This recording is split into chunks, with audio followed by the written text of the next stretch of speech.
Mhm.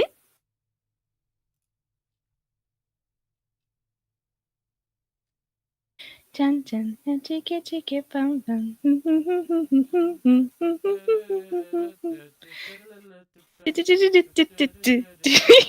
all need to sing the Ya Boy Kongming OP at the same time, and then let the latency make it horrible. Yes! If I knew the OP, What do you? Chicka, chicka, bum, bum.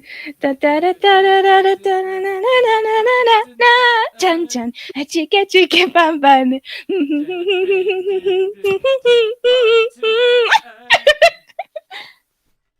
Tudun, I tudun, have tudun, this. tudun, tun, tun. Da, da, da. Da, da, da, da, Is da, this da, what you da, call da, da, having da. 2 concurrent viewers? Yes. This is what the club has deteriorated to. We'll give people a second to file in. am I too loud? You sound good to me. It's up to chat. Okay. I was about to say I sound really loud on the stream, so I didn't know if I was. I usually like to have the stream open in a different tab, but muted, so that I'm not hearing double of everything, because that's so insufferable. Yeah. That's what I had. I have it muted now. I just opened the stream and I heard myself talking and I was like, oh Jesus, I sound loud as fuck. Do, do, do, do, do, do, do, do. Fun fact about me is that I will constantly be making up English lyrics to any song from a different language that I've heard enough times that I can see like subtitles or something for. And I've gotten one line out of the Ya Boy Kongming opening. It's one of the parts. It's the part that go. It's the part before Party Tonight. Where hold on, if I'm remembering correctly, it goes. I just have one line that goes, "Forget today, there's no tomorrow, just a party tonight. Jan jan, chika chika bum bum," and it's so fun. I like it. That sounds about right. But like, there's a lot of parts of that song that are in English anyway, so I wouldn't be surprised if that part is in English as well. You won't understand. Well, the party tonight is, but the first part is not. What? You won't understand unless you climb Mount Fuji tonight. All right, Tom's back. Scrub said they'll Back be in here in black. 10 minutes. Okay, well, we will not wait for Scrub. We've waited. Yeah, screw them. Hello, everyone in the YouTube chat. None of you are talking. Are you okay? Okay, so it's not just me. No, I haven't gotten a single hello from anybody who isn't in this call. Frankly, I feel It would be really funny if I used my little sock puppet account that I have to say hi. But then everyone would know what my sock puppet account was because I just said that. Wow, it's not changing either. People are pretty adamant. That's They're like, entertain us.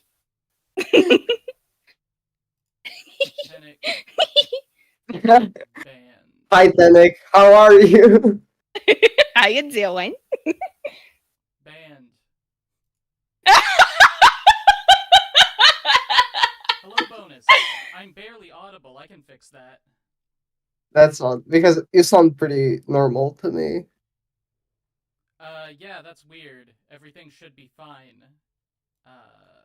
All of my levels are okay. I'm not very far away. It's like, so in Discord, I have you turned all the way up, but I have Tomziak and Tenek at like 40%, and you're all at the same volume to me. Yeah. I don't know if that's helpful, but... Like...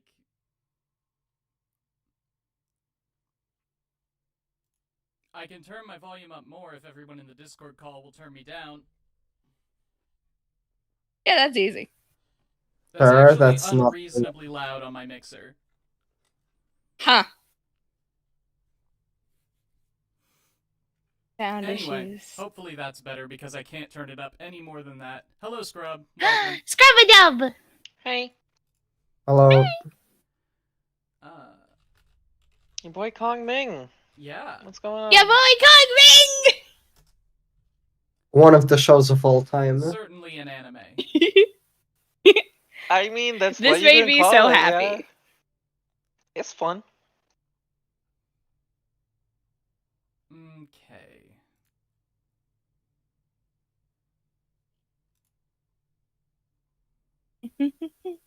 All right.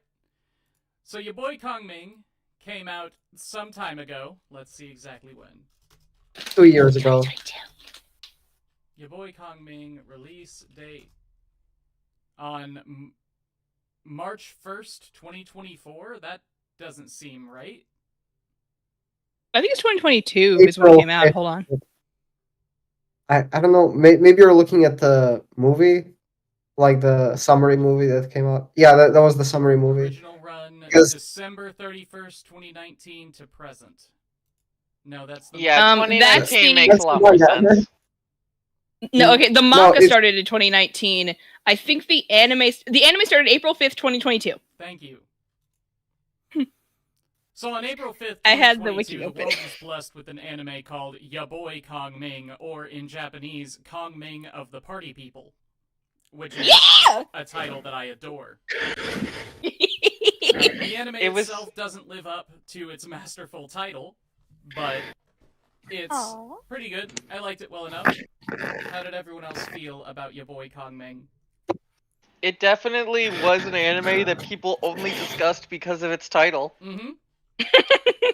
I think the premise was what really drew people in, and then after like a couple episodes, the premise was over. It has. I didn't like. I'm gonna have to turn you down, Tom.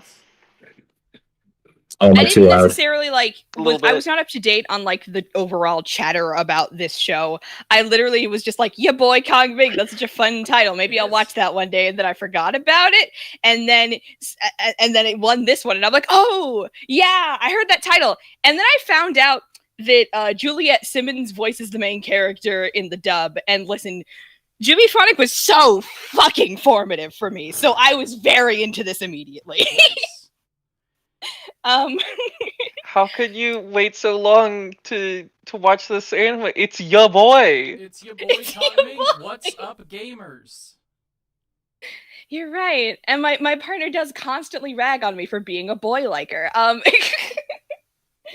I can't imagine any boy in this show that you might like. I wouldn't be able to believe that. Yeah, I like very few of them. Well, for one I certainly managed to develop an intense liking for Kabe. Yeah. Yeah, I love him. All right. How is it surprising? Because Kabe's just a little gremlin boy. Also, why is he in the show? Do you know who you're talking to? I guess. I am like 10th level boy liker. You have to understand. He's just a pointless little gremlin. How many levels are there? Who raps in Japanese. And I assume it's very good in Japanese. I did watch the sub. The show forced you to listen to it in Japanese, remember? Yes, but I think it's like a licensing thing. So I don't know if it was good or not. I don't know if it's a licensing thing. In that sense. Yeah. Yeah, of all of the shows that really needed to have their music dubbed, it's Review Starlight and then this. Yeah. It's like, I say it's probably a licensing thing. Absolutely. Because if other people are singing the songs, like you have the original singers who are singing the songs or like doing the rap lyrics that are in Japanese. But then if you get other people legitimately singing the songs, it's like a canon version of that song, then you have to pay them about it. I mean, if the songs are made for the show, though, why? Yes, I but guess, they're also sold yeah. separately. Like the music itself and the masters for the music is like a different thing. It's just that also like it was made with the show. If the English versions, I guess, weren't sold separately, maybe that would be better. If we could maybe get the English version of these songs. But I also just think it's probably just because of how the show is produced. Yeah. There's an unsourced Reddit thread where people speculate that it is mostly licensing. Really? Okay, that makes sense. It's what I believe. We shall believe that unconditionally. Yep, I believe that. Uncritically! We did it. Because Reddit said so. Mhm. We did it. We solved your boy Reddit! Kongming. Thanks for coming out to Anime Club, everybody. Yep, this was a great But it's 3 like, okay. hours. So, like, I think part of the reason that I really adore this show, whereas everybody else seems to feel very lukewarm about it, is that, like, music kind of, one, runs in my family, and two, like, it's just been part of my veins since before I could speak. And, like, this show actually got me, like, more into music somehow. It's like, it made me, like, more actively listen to music in my life, and it made me, like, sort of reach out a little more for different music, because I just wanted more of whatever this was. You get me? And I like that it evoked that within me. Mm-hmm. No, that makes sense. Like, people who are involved in the music world, from, like, a small distance, I think, would appreciate this show a lot. I appreciate those aspects kind of. I feel like I'm probably going to be, I'm probably going to be the most negative Nancy. I'm probably going to be the biggest douchey Doug in this this stream, because I don't really like the show all that much. It's fine. But like the music, I wish they went harder with the music. I wish the way they talked about the music was a little more niche, a little more specialized. Right now, the way the narrative goes about it, it feels very broad, and it feels like it's trying to touch a lot of different little things without really focusing on, like, hey, this is the music. Like, we're focusing on music. Like, there are parts in, like, I forget what episodes, but with with Kid, the producer guy, where he's like, oh, Aiko, find your voice. Like, I really wanted to figure out, to, like, really hone in on what that meant. And the show kind of doesn't. Yeah, I feel like if they made more of a meal of that specific thing, it would be cool. Is that this is not a song about music and the pop industry. This is not a show about music and the pop industry. This is a show about the Three Kingdoms. If you like the Three Kingdoms, you're gonna like your boy Kongming. If you like music and the pop industry, hit or miss. Yeah.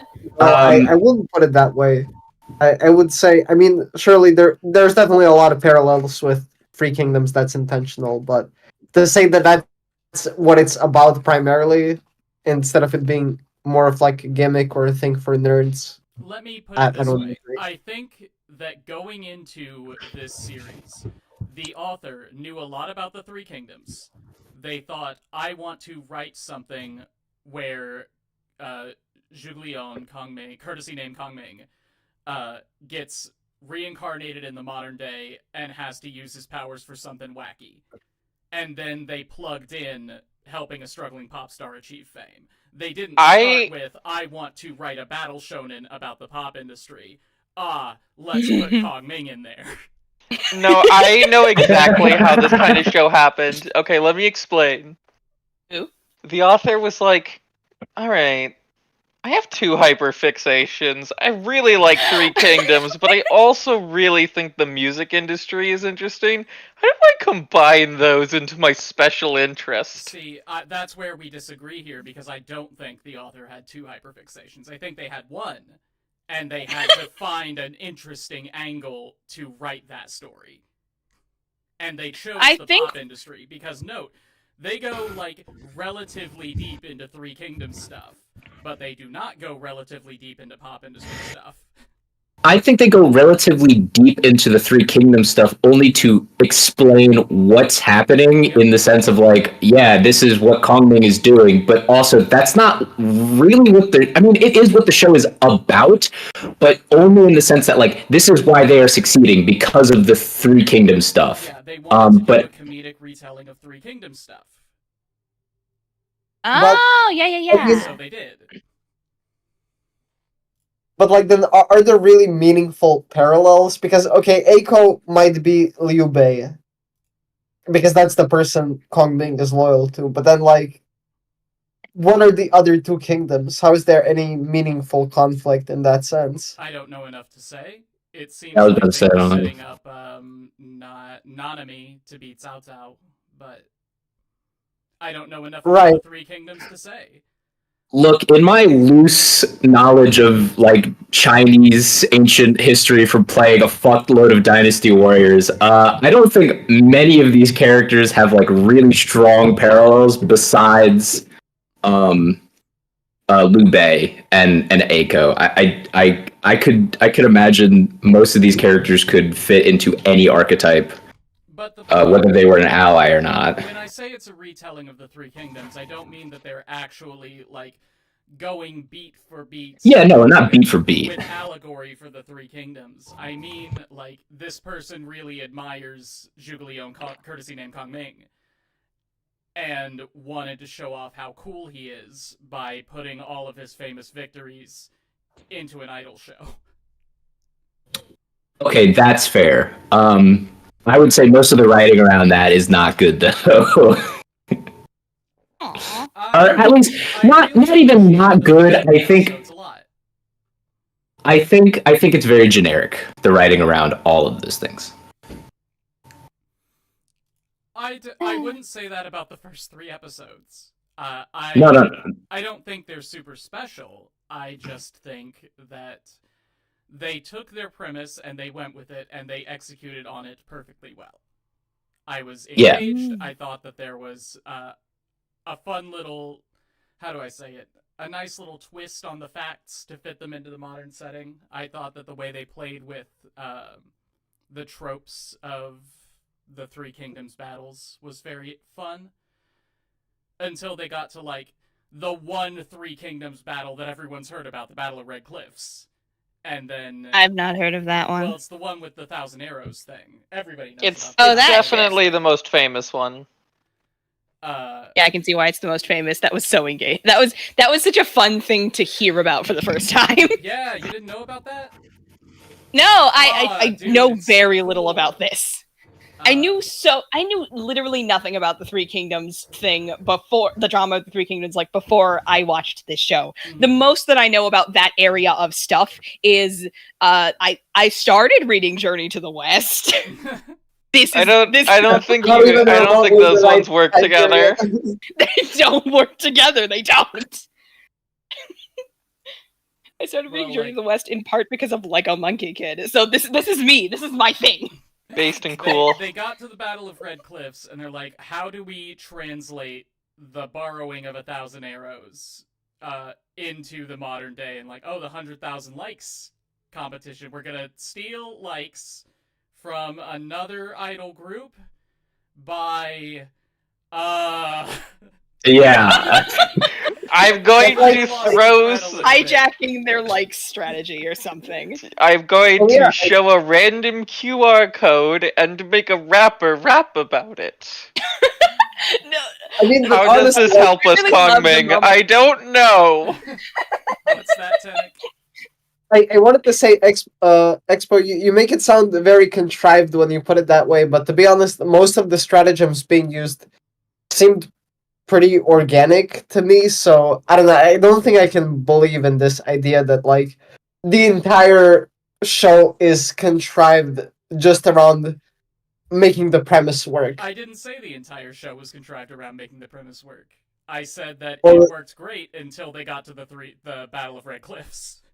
I think the Battle of Red Cliffs is pretty contrived, especially because, like, the whole thing about it was, like, it was supposed to be a secret concert, and Kongming somehow magically knew where the concert was going to be held, and also had a bus exactly like their bus, and had a whole setup just like, and it was just like all these pieces, and it's like, how did he figure out any of that? Well, don't worry about it, because...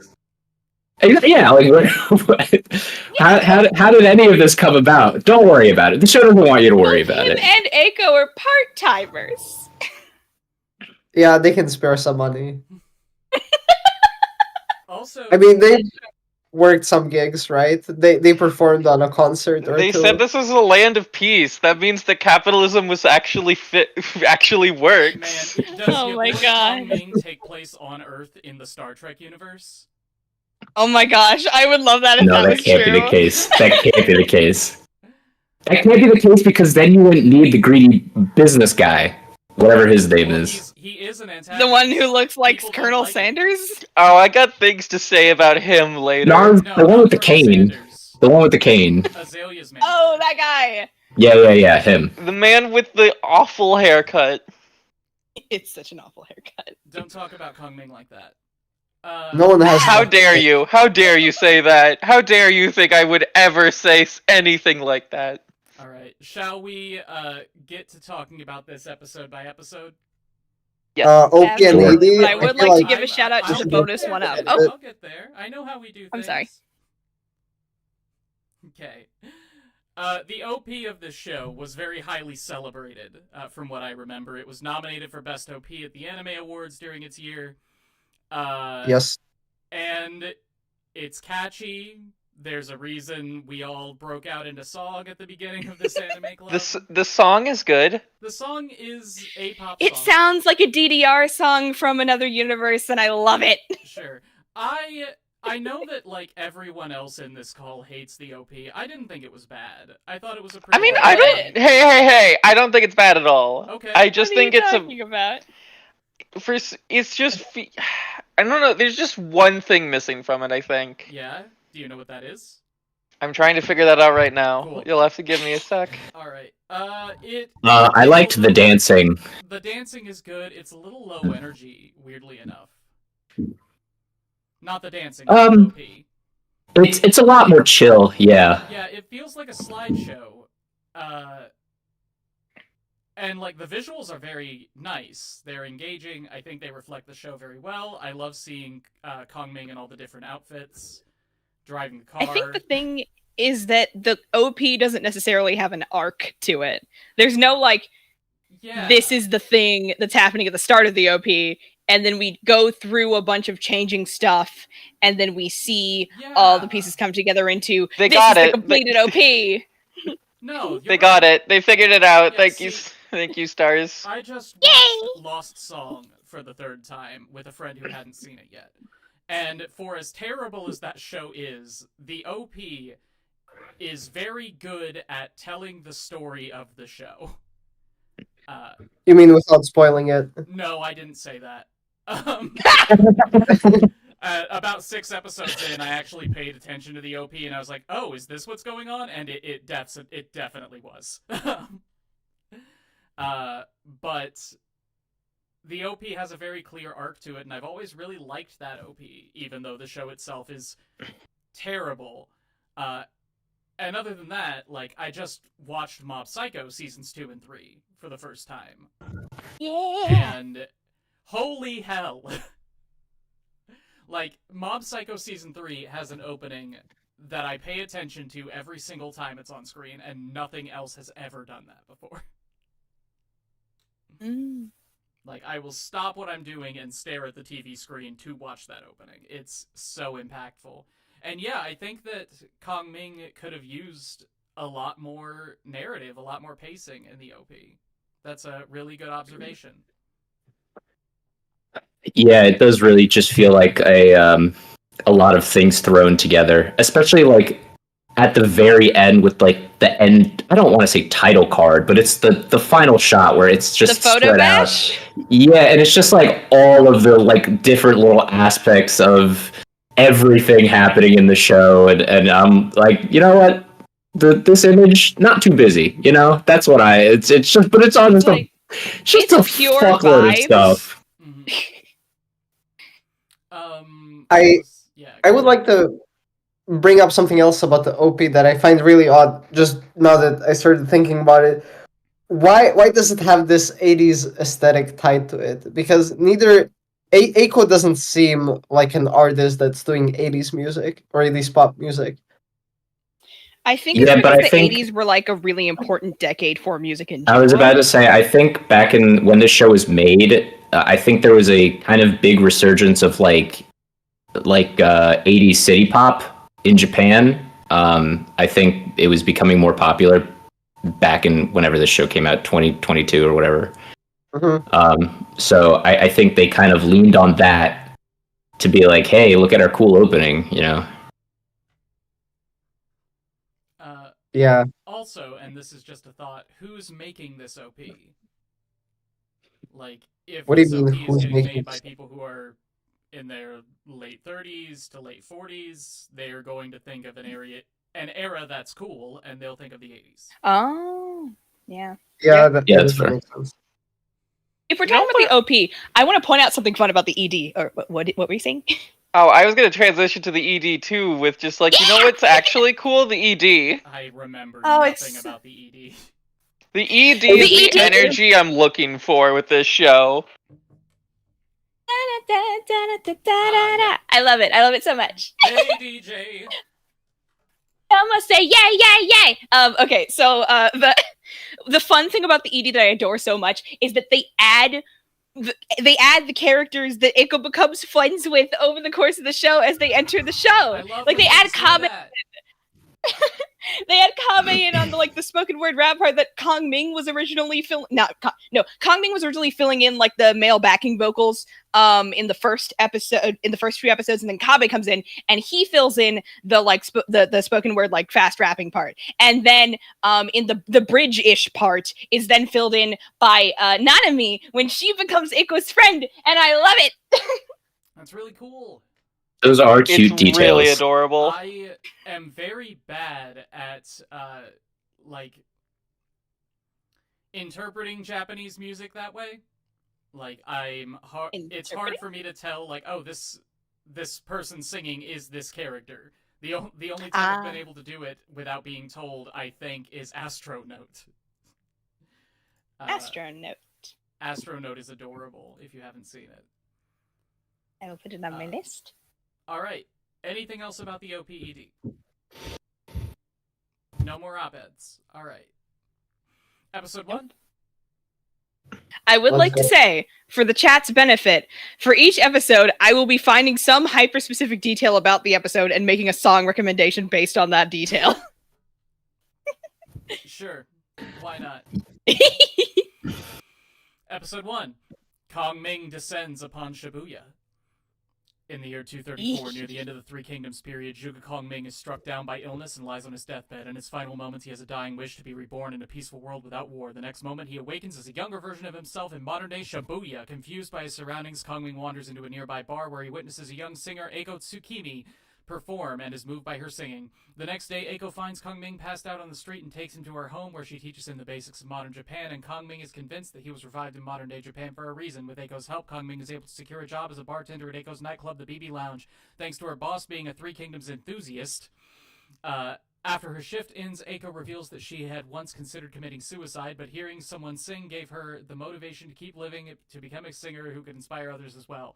However, she has so far failed every audition she has applied for and is thinking of quitting. Kongming then offers his services as a master tactician to help Eiko achieve her dream.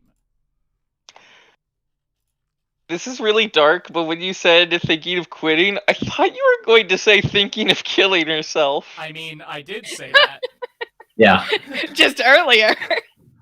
Can I actually just real quick, because this show kind of set my expectations with her backstory about like being so depressed that she was considering suicide. I mean, we see her on a train platform, and I kind of thought the show, like literally, the owner yanks her back, I mean, as she is leaning forward, like it's about to happen.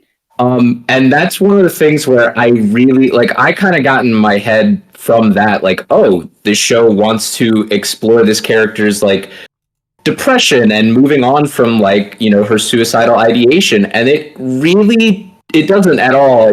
She has confidence issues and self-esteem problems, but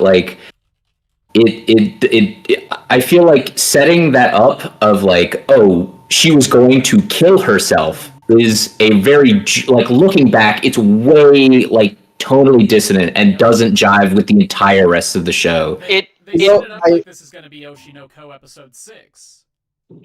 It's definitely something where it feels like the author was just like, alright, I need these two characters to meet up, and I need a reason for this manager to care about her. What are kids like these days? Jumping off of... I guess I'll write that. What are kids like these days? Not life! Teenage girl have any kind of working relationship in the pop industry? Over on the train platform sounds right. I really think it is like just a shorthand though for like, oh well, why should we care this much that like, oh, music saved her life. Like you can say music saved your life without it being literal. Like you were going to kill yourself. You know, I think it goes too far in that direction and ends up making the whole tone of Aiko's character later on feel a little jarring. But also, am I missing something? Because this synopsis says that hearing someone sing gave her the motivation to keep living when she was so what physically pulled off the train platform. What happened was she was physically pulled off the train platform, and he takes her to the club that he manages because he's like, I'm not like. What do you do for someone who's suicidal? You take them to a like a location where things are. Yeah. Take them to a club. Yes. Take them. You do something to distract them. Just something, anything to like keep them around for more minutes. So that they might think maybe that was a bad idea. Like I think that's a thing, right? Am I crazy? No, that sounds right. No, okay, cool. I get it. And so he takes her there, and he's like, I think the exact phrase that he uses in the English dub, at least the one that I remember, is like like at least hang out for a little before you go and kill yourself or something. Like I think that was it. Like it's just like be chill, listen to some music, and you'll be. It's like I promise you'll get. It's like just be chill and listen to some music. All right, we good? Am I back? Am I alive? Yes, You're back. Be chill and listen to some music, and then she like there's something about this specific performer's song and her thing and her whatever her deal is that she's whoever is performing right now, she connects to it and she regains the will to live through that. And like I feel like if I were the owner and I saw this random girl about to commit suicide, and then she does that, and then that happens, like I would also become incredibly attached. I would too, but at the same time, I kind of question why it's just like, why did you take her back to your club? Oh no, it was the only safe location he knew. Tell me where else this middle-aged man can take a teenager. End of sentence. Okay. Therapist, maybe? Implying that's a thing in Japan. You're not taking a complete random stranger to a therapist. Like even if they're going to kill themselves, like you're not. Like you sit there and you help them, and that's kind of all you can do. Strange young girl off of a train platform, like from the jaws of death, and now he just has one. Like when I was a teenager, we, my mother and I had some mice who were living in our walls, and we were going to call it an exterminator about it. And I thought, I wonder if I can catch one. So I set up a oh no, that sounds like a good way to get. Made a trap out of like an old soda bottle and some bait, and it worked. I came home from school one day and I had a little mouse in a bottle, and I pick up the bottle and I look at the mouse and I was like, well, whoa. Yeah, like whoa, mouse. I didn't think I'd get this far. So I'm just standing with this living creature in a Mountain Dew bottle in my hand and just pondering my decisions from this point forward, because no matter what I do, it's going to affect this creature for the rest of its existence. I can't let it go back in the house, because then we still have the mouse in the house. Yeah, let it go outside. I can't let it go outside. It'll just come back inside. Yeah, if you want to take care of a mouse and like not kill it, just like drop it off outside. You need to go like out of the country or out of the county, or else it will find its way back. Take it to a park or something. So did you get a new pet mouse? Admit that I caught a mouse for no reason, and I'm not going to do that. So take all of the lessons that we have implied from this story about me as a teenager catching a mouse for no reason, and apply them to this middle-aged man in Japan who now has a teenage girl. He just looks down at her at the clouds like, shit, I own a mouse now. Oh my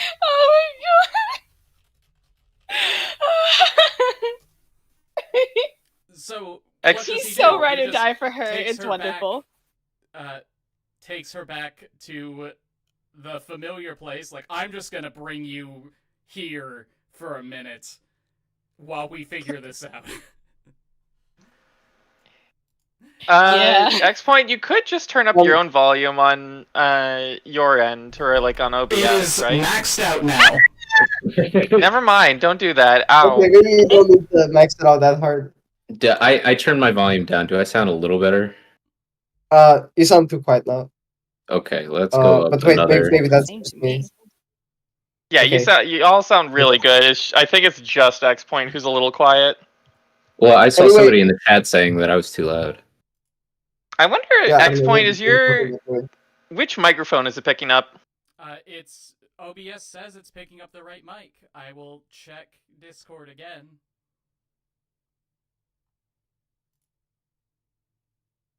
Discord says correct mic. Everything should be fine. I will check Discord again.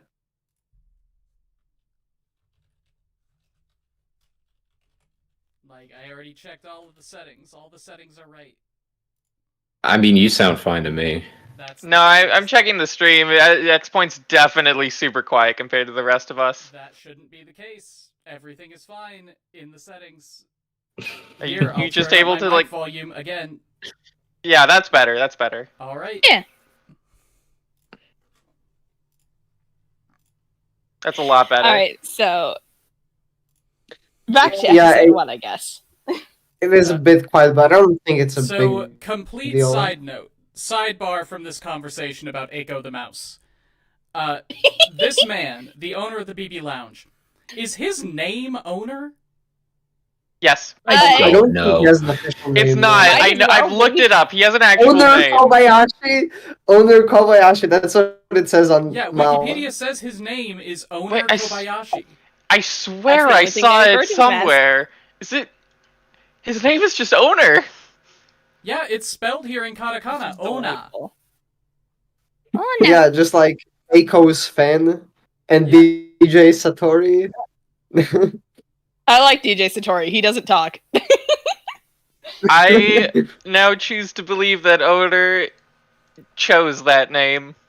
He is legally named that. He's All right, trans. headcanon now. Owner, He's Owner. headcanon now. He's trans mask. You can't change it.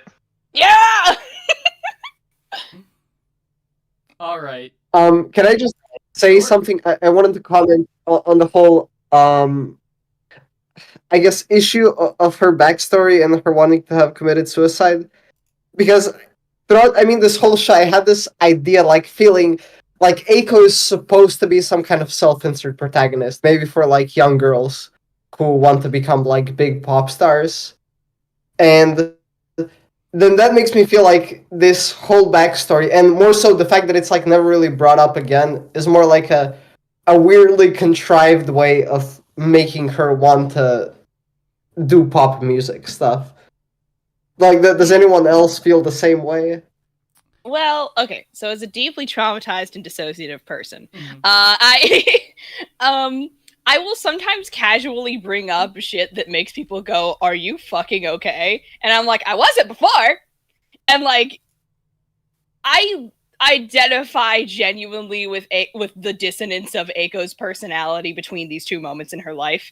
I don't think I've ever been suicidal, but it's the difference between like you are in one headspace and then suddenly like something jars you into a different headspace, and like what do you do with that? You know what I mean? Mm-hmm. Right, so you think like You cut out Tenek. You've cut out. While we're waiting for Tenek to come back, I did just look up, just in case, if Liu Bei ever attempted suicide, and it seems like no. Okay.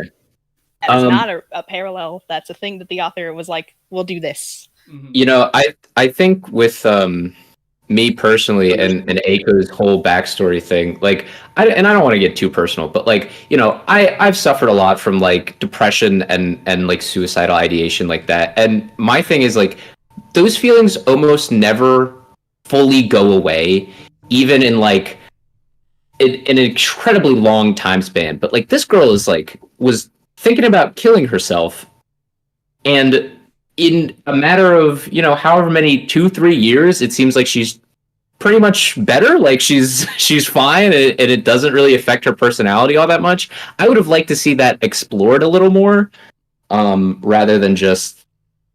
I mean, almost dropped completely from her personality. I feel like it. Her depression was circumstantial, right? Yeah, that's what I mean. Like, don't introduce it if you're not going to actually commit to the idea. Is my point. That's all I'm saying. I have like a thing to connect her depression to Kabe's clear anxiety disorder. But I think I want to save that for when Kabe is introduced. Sure. I want to point out that we've talked about the first episode for about half an hour now. Hi, Katara. Oh dear. And we have not mentioned Zhuge Liang, courtesy name Kongming, one time. Okay, real quick, I absolutely adore how he's introduced into the modern world. It is the funniest thing ever. Just like, this is hell. Happy Halloween! I love it. Exactly. I love these two guys who just these two random extroverts on a date just adopt this man. Mm-hmm. Yeah, you can tell they are so drunk already. We're gonna go drinking with Kongming. Wink, wink, nudge, nudge. But it's literally just the guy. The guy. I actually love Kongming because he's so charismatic, low-key, and it's like just without trying at all. And like, if anybody else partied with a dude who was dressed up as an ancient Chinese strategist and then found that dude in an alleyway like the next morning and he kept up the act and was like, no, I'm actually Kongming, that guy would be institutionalized. But like everyone's just like, nah, it's Kongming, bro, he's so cool. And he's like, yeah. Like, yeah, I don't the think man that everyone only knows as Kongming. Yeah, nobody believes that he's Kongming. Which I love. But it's like, they have to call him Kongming, because they don't have another name. He's like every town's random cryptid person. Like, yes, that's Bear Slipper Jesus. He hangs out downtown. Wears the bear slippers and has the long hair.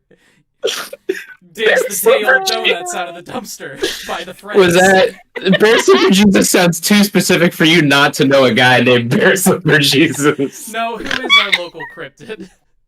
I know we have a guy who always like walks around with like very vibrantly bright Hawaiian shirts, but he barely counts. Back in my hometown, we had this guy who wore like tie-dye headscarves and sunglasses and just went around loudly rapping. Oh my goodness. Damn, that dude sounds based as shit. What did they rap about? Oh, I don't remember. I never actually paid attention. Okay, but saying that though, Kongming, the fact that Kongming is always, quote unquote, in character, even though, it's just him, right. Like, that works to their advantage, because in whatever episode, they're like, oh, I like how you're just cosplaying. That's cool. You can come talk to whoever, like, whatever the girl's name was, Mia or something. Was she telling the truth, though? I don't know, but it's funny. I think it was like a backhanded dig when she said, "Yeah, it's really working out for you," but it did get them in the door. That's what I'm saying. As like a patsy, because the whole point was she was making fun of her by putting her in the same time slot that she was in. But that led to an opportunity. It did, but only because you have actual Zhuge Liang, courtesy name Kongming, as your manager. I know, that's what I'm saying, though. Like, it works out to their benefit, regardless of whether or not, like, they're making fun of them or not. It's a standout thing, and people just kind of roll with it, and they're like, okay, yeah, all right, you're cosplaying, come on. Mm-hmm. Yes, cosplay. I know this. I've heard this word before. Shall we go to episode 2, or is there anything else we want to talk about here? I want to make my song recommendation based on specifically those two random drunk dudes. You're what? Okay. the song that I wish to pick is actually okay, there we go. I'm going to burn my single 5 Seconds of Summer recommendation that I have allowed myself because I'm too obsessed with that band. And I am going to say that I will pick what's it called again? Oh no, I've forgotten the name of it. It is I feel like those two have a very similar energy. You've got 10 more seconds. Hearts upon our sleeve by 5 Seconds of Summer. All right. I didn't understand a word of that, but hopefully the chat did. All right, episode 2. Kongming uses a stratagem. Thinking about Kongming's offer, Eiko desires to perform at major music festivals in Japan and around the world, but she does not have the fame or follower count to allow for it. Kongming arranges for both of them to attend a performance by the famous singer Mia Uramote to see if they can learn anything from her in order to judge her character. Kongming meets Mia backstage, where she offers Eiko a performance at a larger club. However, Kongming quickly realizes that Eiko is scheduled to perform at the same time as Mia on opposing stages, meaning Mia intends to exploit Eiko's low fame to boost her own audience. On the night of the performance, Kongming arranges a stage area in a way to confuse the audience so that they cannot easily find the exit, recreating his famous Stone Sentinel maze stratagem drawn in by the premise of alcohol. Being unable to leave and having the opportunity to hear Eiko sing, the crowd begins to build up at Eiko's stage. The performance ends up being a huge success for Eiko. She gains over 1,000 followers, while a furious Mia orders her manager to keep tabs on Eiko. Yeah, Mia, the bodybuilding. Say again? Mia, the bodybuilding pop star. Well, this episode was great, in my opinion. I've entrapped people. They are trapped by me. Kongming, how did you keep those people from leaving once they got into the room? Oh, I simply removed the doors. You really could have him say that and then just be like, it's a Three Kingdoms thing, look it up, and I would believe it. Now. The thing is, like, once the challenges move away from crowd control, the allegory of the the connection to the Three Kingdoms stuff starts to fall apart very quickly. Yep. You get me? But no, like, I love how you said crowd control. I'm just imagining Kongming standing there with those 2 orange cones, like, yes, this way. Please come see Eiko Skimi sing. And don't leave. I dare you. You will never need in her voice again. And in the room. Like, oh my god. Okay. Yes, please come drink and listen to free music. Not that free music, this one. Yeah, I did think this was cute. This was a cute and funny episode. This is also probably the best strategy thing. I think they blew their load a little early because this one is like the best one, and they kind of just get worse from here. Well, plus I like that we're seeing the seasons change. Yeah, I didn't think about that. It's like we go from Halloween, and then it's like wintry. There's like more like you can see their breath, and then also he uses little light up Christmas trees as part of his diversion thing because it's the December times. Yeah. What I thought was very interesting about this episode was learning about the Three Kingdoms stuff. Like, the idea of the Stone Sentinel maze is so cool. And, like, regardless of how well it was brought into the modern day, just having the excuse to hear, oh yeah, there was this battle way back when, and this very clever tactician decided to lure a bunch of cavalry into a fucking cornfield of giant stone plinths. And they couldn't get out. And then he killed them all. I have to admit, I'm a bit confused as to how they actually, like, what the actual application in the concert room was. Like, how did they actually manage to fool people into not finding the exit rooms back to They did PS4? make it very vague on purpose. Yeah. But it was a hazy environment. They were drunk. They did mention the exact path that people wound up following. It was like, yeah, they went to the bar to get their drinks, and then because the exit was in darkness and the lights were all over here, they were led this way toward the bathrooms. And I kept rotating these three nearly identical men so that they'd get confused and try and walk towards any defining feature they could think of. But they're drunk, so they just keep wandering around. Yep. The dumbest cavalry troop ever. You get it, Church Tucker. What I don't understand is how the actual Stone Sentinel maze stratagem worked. Well, I mean, Why is it better than just having a foggy day? I guess it's not, but it doesn't rely on having a foggy day. But there was fog, wasn't there? That was part of it? I don't remember that detail. Well, I can explain that one very easily. Yes. Yeah. There were horses. They were horses. All right, there you go. Yeah, they were horses. Maybe the cavalry was also drunk. Oh. I just clicked on the Stone Sentinel Maze Wikipedia article, and apparently it's still there. Wow! Really? Yeah. That's so nifty. The supposed ruins of Kongming's array still exist. We should tear it down and put an apartment over it. You can see it. No! Oh, that's something I should ask. So, like, the Kongming stuff, like, the Three Kingdoms stuff, like, that was... It's what's the word? It is exaggerated, right? Like, it is stuff that, like, technically happened, but it is... Alright. I didn't know if it was... Like, because I knew, like, all these people were, like, real, but I didn't know if it was all, like, if it was all, like, actual stuff that really happened, and these were accounts of, their victories or whatever, but, From what I understand, the Romance of the Three Kingdoms is an actual event that actually happened, and it has been exaggerated and dramatized so much from the moment it happened to the present day Gotcha. that it's horribly unclear exactly what occurred. Exactly what happened. It's like the battle. It's like, what's it called again? It's like the fall of Troy. Oh, okay. All right. Yeah, that's fair. Okay, continue. I have nothing else to say. Yeah. Does anybody have anything else to say about this episode other than that it was? Cool? I didn't like the lady. I whose didn't name I like keep the forgetting. lady. She was mean to Aiko, and I didn't like her.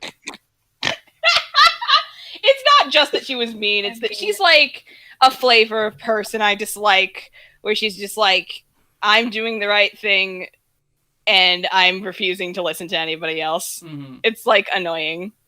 I do really appreciate this archetype of people who believe they are being kind by telling someone else that they will not succeed.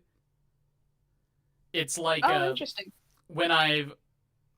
The first experience I had watching Gordon Ramsay was on MasterChef, or maybe even MasterChef Junior. But I kept hearing him speak very plainly about the quality of these chefs' dishes, not being mean, just like, yeah, this is not great for these reasons, and this is what you need to do to succeed. I do not believe you will be able to do that. You can prove me wrong if you want. I'm just letting you know as a professional that this is not up to standard, and I don't think it ever will be. I'm like, yeah, cool. I don't believe in you. I don't believe in you, and my belief is important. I don't believe in you. Like, I appreciate that. Which is not exactly what Mia was doing, don't get me wrong. She was taking advantage of a hopeful person for her own ends. But that is a little bit what Azalea's manager is doing, but not really. Sort of, kind it's of. Like... That's more of a... That's a different can of worms. I was trying to remember what show we watched that got into the whole, like, passion versus labor debate when it comes to art as an industry. It was Aramanga Sensei. That was Aramanga Sensei, yeah. Oh God. It was also Oshinoko. Probably. I really can't believe we should just rewatch Oshinoko. We should just rewatch Aramanga Sensei. No! I'll kill you. Please, God, Jesus, doing no. horror series this month. Oh, Jesus Christ, no. I will say a fun fact that I don't actually know if this is right or not, but apparently Mia's voice actor is Aiko's singing voice. All right. Like they have fascinating. Yeah, But I was just like, oh, they just didn't. Who's singing for Mia then? I don't know, but I thought that was cool. It's a neat little. This says a lot about society. Yeah. All right, episode. Oh 3. my god! I just realized I could recommend another for anime discussion. Oh no! I was literally thinking about that. That show is so bad. Everyone should have like 3 options because there honestly aren't that many horror anime. I got one. I could suggest Elfen Lied. All right, episode 3 stars. Jams, do you want to put your song recommendation in the chat?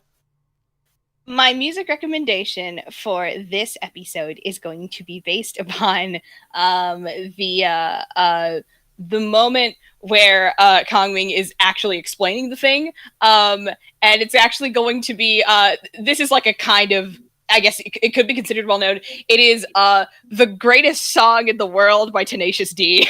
I think it is. You heard it first. All right, episode 3. Kongming learns the right path to take.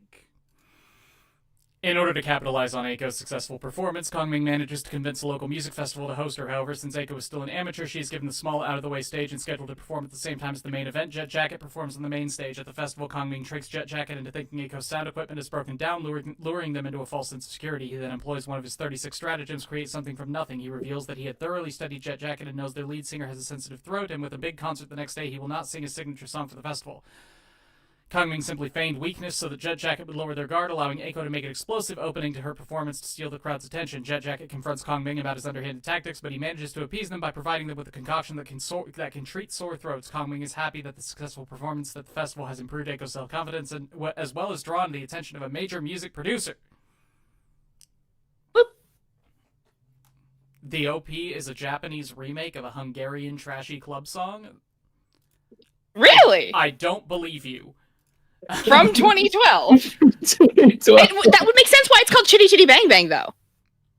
Yeah, boy. What does that have to do with Hungarian? Hungary. Cheeky Cheeky Bang Bang Bang. I'm hungry too. It's true. Yeah! Like, Chitty Chitty Bang Bang was actually like a formative piece, a formative thing for me. I don't know if anyone knows this, but Chitty Chitty Bang Bang is this old ass. It's a little different. I mean, actually, the lyrics definitely do sound like they come from some trashy club songs, so that checks out. Like about getting drunk tomorrow, just a party tonight. So episode ED is a remake of a famous 2000s Japanese song, apparently. Very fun. We see the first of Kongming's 36 stratagems. It would be hilarious if they just went through all of them, one per episode. Oh yeah, I would love that if that was like the formula, TM. I love a good formula. I said that as a joke, but I think that might have actually been a better angle to go with. I thought that was what was going to happen. Mm-hmm. Like, I mean, just doing the 36 stratagems instead of trying to make direct parallels to things that quote-unquote actually happened in the Three Kingdoms gives them a lot more flexibility. Yeah. I don't know. I will say... Go on, Tenek. Yeah, I feel like they both might be like equally formulaic. Like this way, I feel like even though the arc for the rest of the series goes on for way too long, at least it gave some space where, you know, we can just look at Eiko and Kabe and see them kind of like develop as characters. Mm-hmm. Not have like focus on them, not on having some kind of pop fight. But I think it's like the thing is that go ahead. Because sorry. I was gonna say I think focusing on them as characters more kind of detracts from the Kongming angle and the premise of the series, because as the show goes on farther, Kongming becomes a significantly less important part. And so I think even if you like intersperse the stratagems here and there, you know, like the back half of the series, Kongming basically has almost nothing to do with it. I think that's mostly because they ran out of popular things that Kongming did. But that's what I'm saying. If you use the stratagems, like that solves the problem. You're or relatively. at least 36 episodes. Yeah. I think the thing is, so like your boy Kongming is based off of a manga, and that manga, manga has a different structure inherently to an episodic anime. And so while that would be a really good formula for an episodic anime, manga chapters that are serialized by necessity kind of have to do different shit. And so I think because they had to adapt the manga into the episodes, they did a good job of adapting it into 13 episodes, I believe. But that means they can't do that structure thing that would be really fucking cool. Well, yeah, and I'm not necessarily blaming the anime for that. I'm saying if that's part of the original source material, like that's just what it is. I'm just criticizing the original source material then. I clicked on the Wikipedia article for the 36 stratagems just to see what some of these are. And the very first one is, if your boss is an idiot and they don't approve of your grand ideas, just do it without telling them. Are you serious? Yeah, Based better to ask I hate my boss. and permission. The sea. Mask one's real goals from those in authority who lack vision by not alerting them to one's movements or any part of one's plan. That's just Based.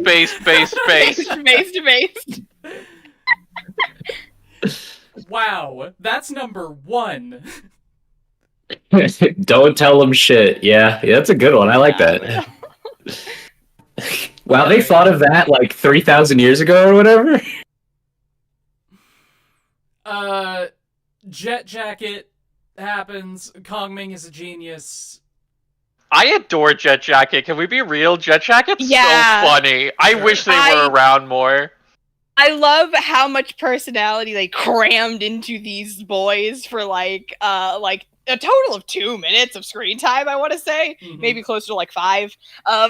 It's such a basic joke, but just see them just go like, hey, let me take a drink. Oh, that's disgusting. Oh, wow, this is really nice. I will say, though, about the... literally one of them is braver than the others. Like, the lead singer is, like, clearly the most reserved because he's the most insecure. And then they keep like pushing each other to drink it. And just like, come on, man, drink it. What do you mean you're gonna drink it? You can't drink that!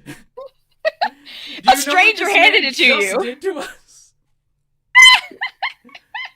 I will say, though, if the dude, whatever the lead singer of the Jet Jacket, if he knew he had a sensitive throat, you would think he already would have had like a remedy for his, because it's like a pretty common thing. Sure, but he goes to like a voice remedy teacher. Is better than this one.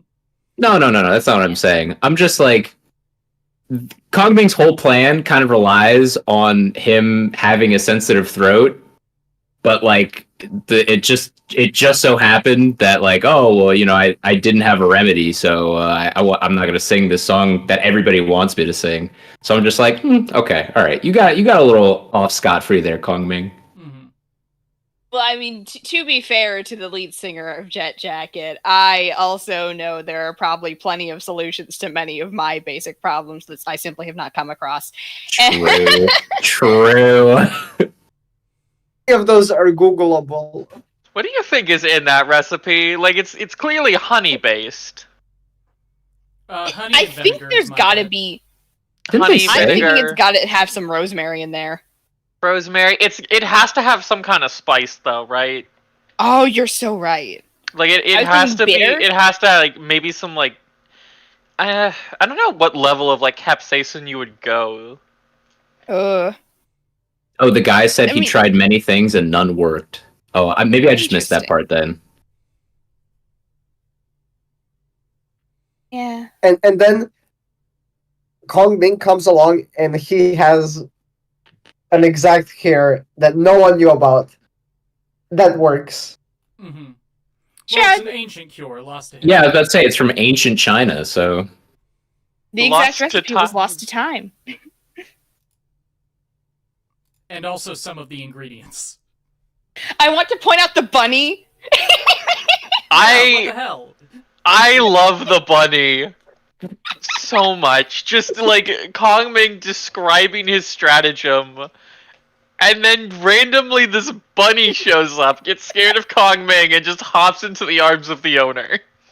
I love that. And then it's not even like a pet bunny. It's not his, it's just a wild rabbit that he picks up and starts petting. Bunny. What the hell? Nah, why did they add that? Like, I'm glad they added it. I'm so happy they added it, but why did they add it?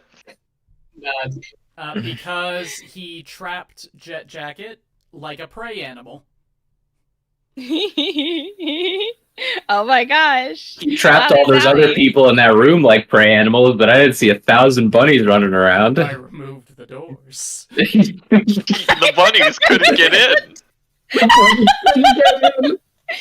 Bunnies are not lured by free alcohol. I tried to get. I thought you were gonna say bunnies are not lured by doors. All right.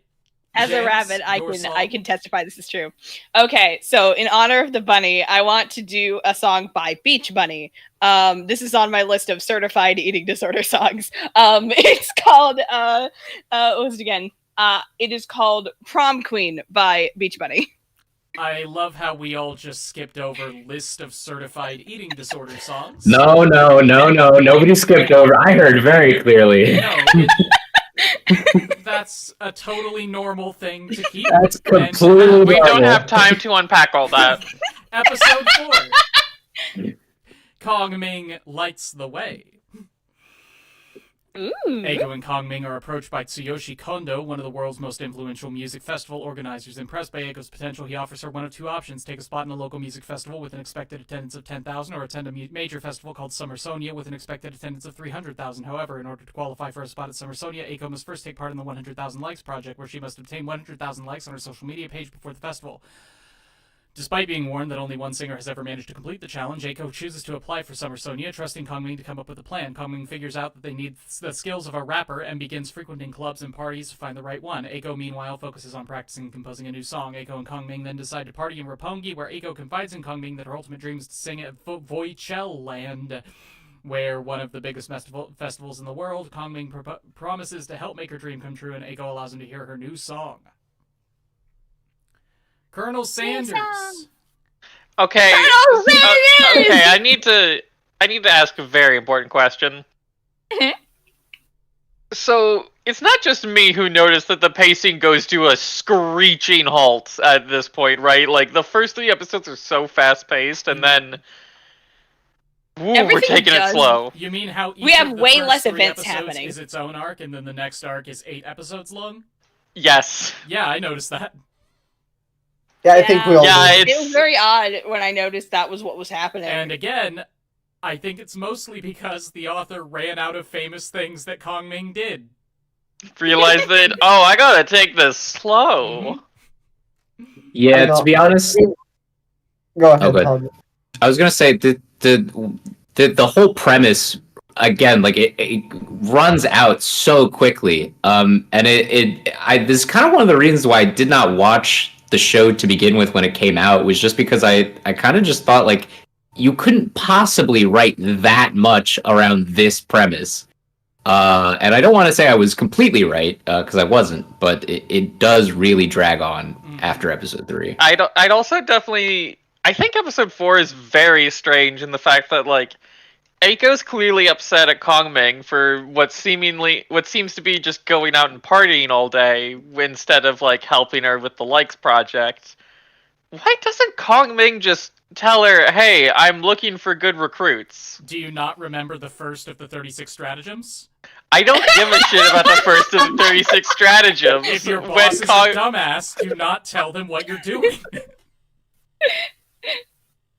He has to build out his he's inspired by her, but does he think that she necessarily understands the stratagems? Probably not.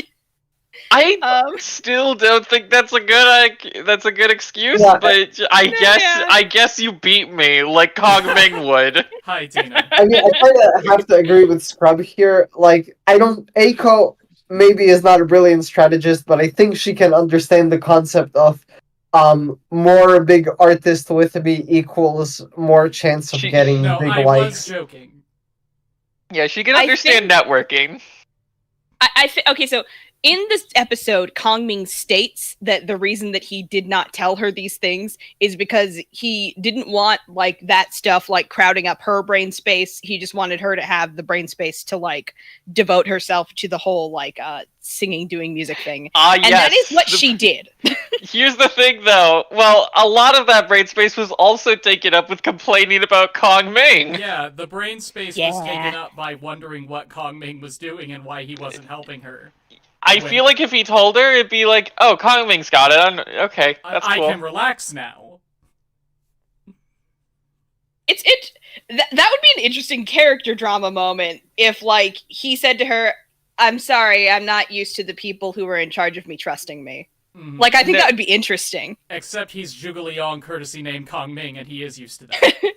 he is used to that.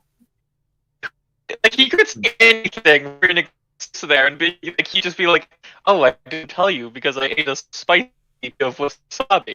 And it's like, and it would make about as much sense. The author can say anything. Doesn't mean it will make sense. I think it's more of a character moment for Eiko that she seemingly almost doesn't trust him. Not outright, but she's like, "Well, what the fuck? Like, what is he doing?" Right? But she can't leave him to his own devices without worrying because, she doesn't because she fully knows what his methods are. Like, yeah, he says he's finding me a rapper. What does that mean? Is he gonna kidnap someone? Am I gonna come home to find kidnap all those other guys? Yeah, I think Atomic Kung Fu is talking to her directly a few episodes later, and she's like, "This random guy just seems to know a lot of stuff about Kame." Anyway, I kind of didn't really understand why they even needed a rapper to begin with. Because you gotta have a rapper. I think the strategy there was like Kongming's thing is that like in a way rap is an art form that is like heavily reliant upon confidence, and also he knew that Eiko needed more people on her team in the sense of she needed another artist with her. Like she needed another person who makes art. And he decided on a rapper, I think because rap is like this really electric form of art in a lot of ways. You know what I mean? Like it's like it matches the EDM in ways that other, like he could say, maybe we should need a guitarist. No, we don't need a guitarist. What we need is a person who is really fucking good with a lot of words jammed together. Except that Eiko isn't an EDM artist until she is? No, she always was kind of. She was always doing EDM music. Like, that's the thing she's introduced doing. Well, actually, isn't she introduced doing that? Well, I'm not going to say introduced, but wasn't her the thing that she did an acoustic song, right? Mm-hmm. That is the thing that made Kongming cry. Yeah, that was the thing that like really got her. That. Why aren't we making a Japanese Taylor Swift?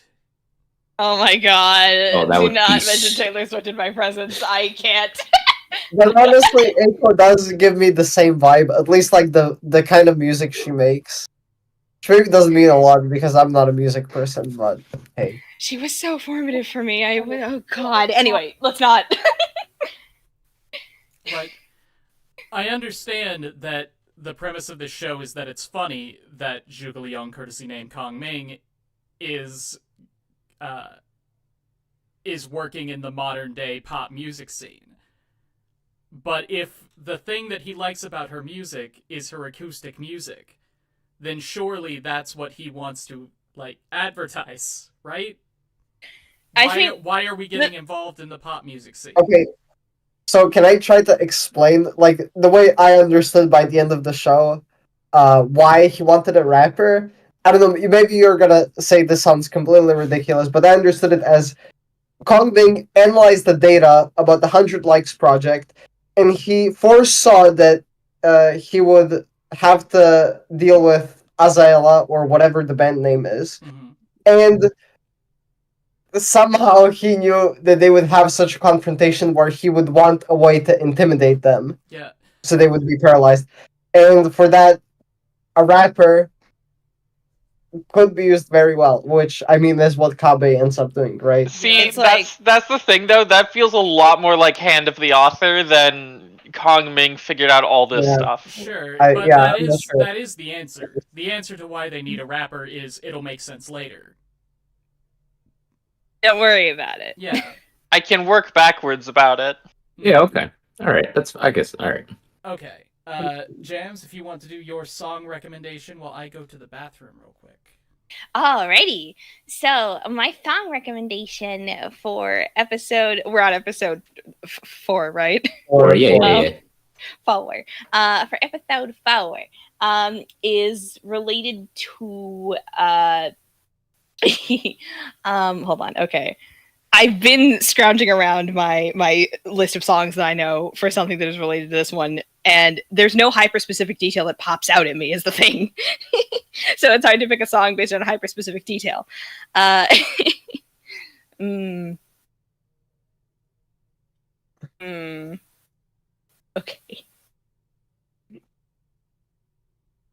Ooh, okay. So, oh no. I'm saying oh no because I just said please do not mention Taylor Swift at me or I will I will melt. And there is a Taylor Swift song called No Body, No Crime. That is basically it's one of those I'm going to kill my cheating husband songs, but it's not I'm going to kill my cheating husband. It's I'm going to kill my friend's cheating husband who I think murdered her after she found out he was cheating. Oh, send me that song. That sounds relevant to what's going on with my life right now. Is that from the earlier stuff? I will not give context. No, it's from the album After Evermore, I think. I don't know her albums that well, so I'm... Oh goodness gracious! I know all of the Taylor Swift eras, and it's painful to know that. Wait, but what does it have to do with this episode? It's because Eiko is just lost completely on what Kongming's deal is, and my thought process was she is thinking that things are happening that are not. Although it's a stretch, I will admit, but this one's really hard to pick a song for. Okay. Sure. I imagine the rest of the series will be as well. Episode 5. Yeah. Episode 5. Episode 4 didn't happen really. Kongming busts a rhyme. Yeah! Kongming arranges for a rap battle to take place at the BB Lounge. Meanwhile, a young prodigy rapper named Kabe Taijin tries to go about his day, having vowed to quit rapping after collapsing in the middle of a rap battle due to a stress-induced stomach ulcer. However, he is continually pursued by his rival Sekitoba Kung Fu, who presses him for a rematch after being defeated by him in a previous battle. Kabe Taijin does his best to avoid Sekitoba, revealing that he desired to be a rapper. As he started winning more rap battles, more and more pressure mounted on him to stay at the top until the stress became too much for him to bear. Heading to the laundromat, Kabe Taijin encounters Kongming, who entrances him with a rap of his own and challenges him to a rap battle at the BB Lounge. If Kongming wins, Kabe Taijin must join his band, while if Kabe Taijin wins, Kongming will grant him one wish. Intrigued by Kongming's challenge, Kabe Taijin decides to head for the BB Lounge, where Kongming is waiting for him. Wow, you really gave up the second the meter went wrong. I was always only going to do one sentence. Do you think I can stick with a rap that long? Well, anything for the bit. Yeah, you could stick with the bit when we were doing Oshinoko. You think I'm the kind of man who sticks with a bit far too long? Me? Bark. Abishon, courtesy name explanation point. Abishon? Yeah. Got a new name recently. Got married. It's a very cool name.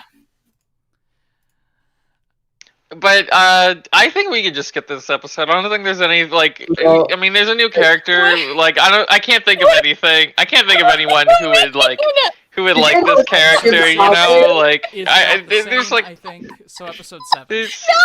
Yeah. No. Let me talk about my boy. All right, tell us about your boy. Okay, so I really listen. I adore how clear his deal is from the jump. I love that you see him and you're like, what is this broody creature doing? And then you hear him just mumbling freestyle under his breath passively. He barely notices he's doing it. But then the instant he hears somebody else doing this, suddenly he freaks the fuck out and you're like, sir? And then like it's this really interesting thing where like we're just taking like a few minutes away from the two characters we have seen for like 4 episodes now. And then we see, so if you will turn your attention to stage right. And I like that about the opening to this episode. I like when my attention is turned to stage right on occasion. It's like, okay.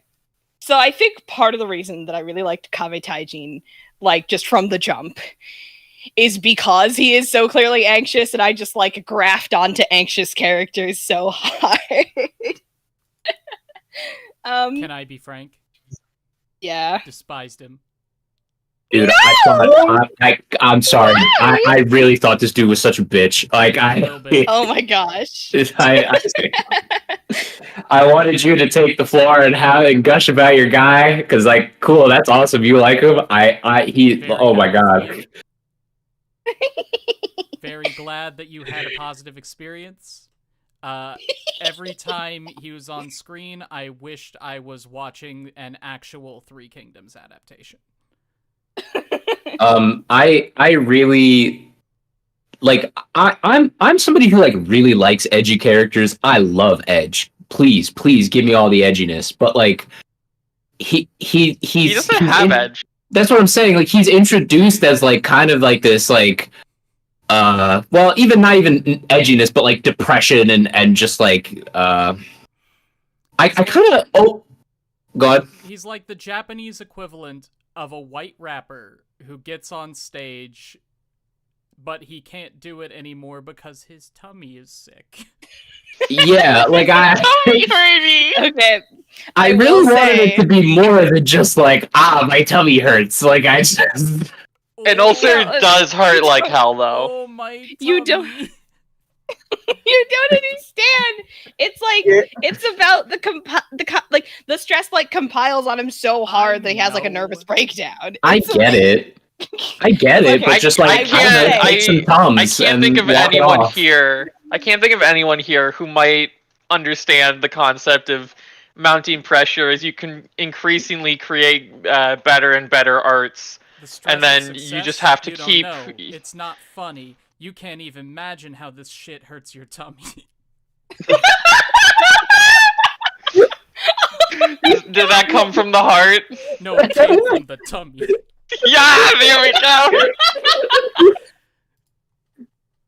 You know what? I can sum up. I can sum up and describe Kaveh in a single word, as well as explain why Stars likes him so much. Oh. He boy. He boy. He's so boy shaped. He's so boy. He's a little bit sad, but also a little bit pathetic. But just like me for real. Talent. Like, he's successful in the arts. And he just needs a little bit of a boost. He just needs a confidence boost for his tummy. But that's not the issue. He needs to be. It's like he just needs his anxieties to be soothed. He just needs to get the ulcer out of him. Yeah. Okay. So actually, I suddenly remembered the ulcer. Kaveh Taijin wakes up on an operating table. Kongming standing there with like a scalpel. Hello. Good morning. This is the 9th of my 36 stratagems. Cut Remove the ulcer. to pieces.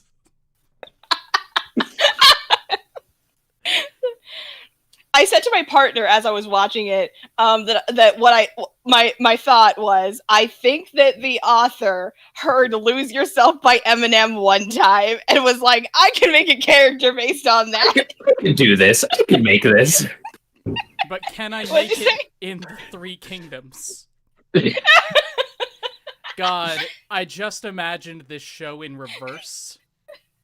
What? Like, can you imagine if Eiko Skimi died and was reincarnated as Liu Bei? Fascinating. And then what? Instead of trying to conquer the other two kingdoms, she would just try to... She would try to introduce EDM music to 3rd century China? Yes. Her now husband, who she has to sort of navigate around, is like, I don't understand it, honey, but I support you. And she's like, yeah, we're married now. Woohoo! I'm just thinking, because you mentioned Lose Yourself. Can you imagine if it was just Marshall Mathers as Kabe? Like, if that was just the character, how much better this show would have been? That would have been awesome. If you just had Eminem. Just dropping But then we wouldn't have like Boy Eminem in episode 5 of this show. Exactly.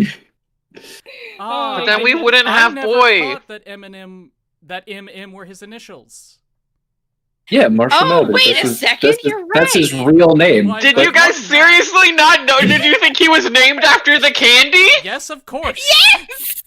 That's not, but his rap name isn't even M and M. It's ENIM. Yes, Whatever. And It's that's very clever, and I thought it was just respelling M and M. But there's another layer altogether. Yeah. What is that? That his name is The layer that Marshall is his name. Mathers. Oh, which is right. Two M's. M and Yeah, M. 2 M's. Yeah. It sounds like the name of like some kind of like minor villain in a children's cartoon. Well, guess what? It's the most popular white rapper since 1998 or whatever. I know. This is the weirdest anime club. Show me a more normal anime sure about club. Boji dare the you. Rock? Alright, episode 6. No comment. No. No, We need no, to talk about this. We still did not address this. Why is everyone trying to force Kabe into going back into the rapping business? This is Because not he- God. He's the Because I rap want to beat him. god. Because if I beat the number 1, I become the number 1. Like, okay, I think Yeah, right. Sekitoba Kung Fu specifically is so invested in Kabe because he genuinely cares about this guy, but like he it's like he sees Kabe and he sees something of what I see. He sees this sad little wet cat and he's like, it's like clearly he had some kind of a nervous breakdown. So I was going to mention this earlier, but like rap is like a fundamentally social art form when you think about it, especially like freestyle battle rap. And it's like, I think like the way that Kabe and Eiko interact with their respective styles of music is interesting because like their respective styles of music are their coping mechanisms for like the problems which plague their brains. Like Eiko like leans so hard into like EDM, like music that gets you pumped up and happy and like just gets the endorphins running or something. Not endorphins, but you know. Meanwhile, Kabe, social anxiety times 10 billion, uses rap music as like this way to like say, okay, I can actually like speak. The words come to me correctly. All of the words that jam in my brain suddenly flow when I have to rhyme them in couplets and shit. Like there's rules and stuff, you know? And I think that's really neat. And I think specifically through the lens of like Sekitoba looking at this kid, seeing that he's so unbelievably talented and like he wants, like Sekitoba specifically is the character who wants Kabe to succeed the most. And so he's the one that like we see drop kicking a man who gets in Kabe's face. And I just yeah. needs him for his endgame. I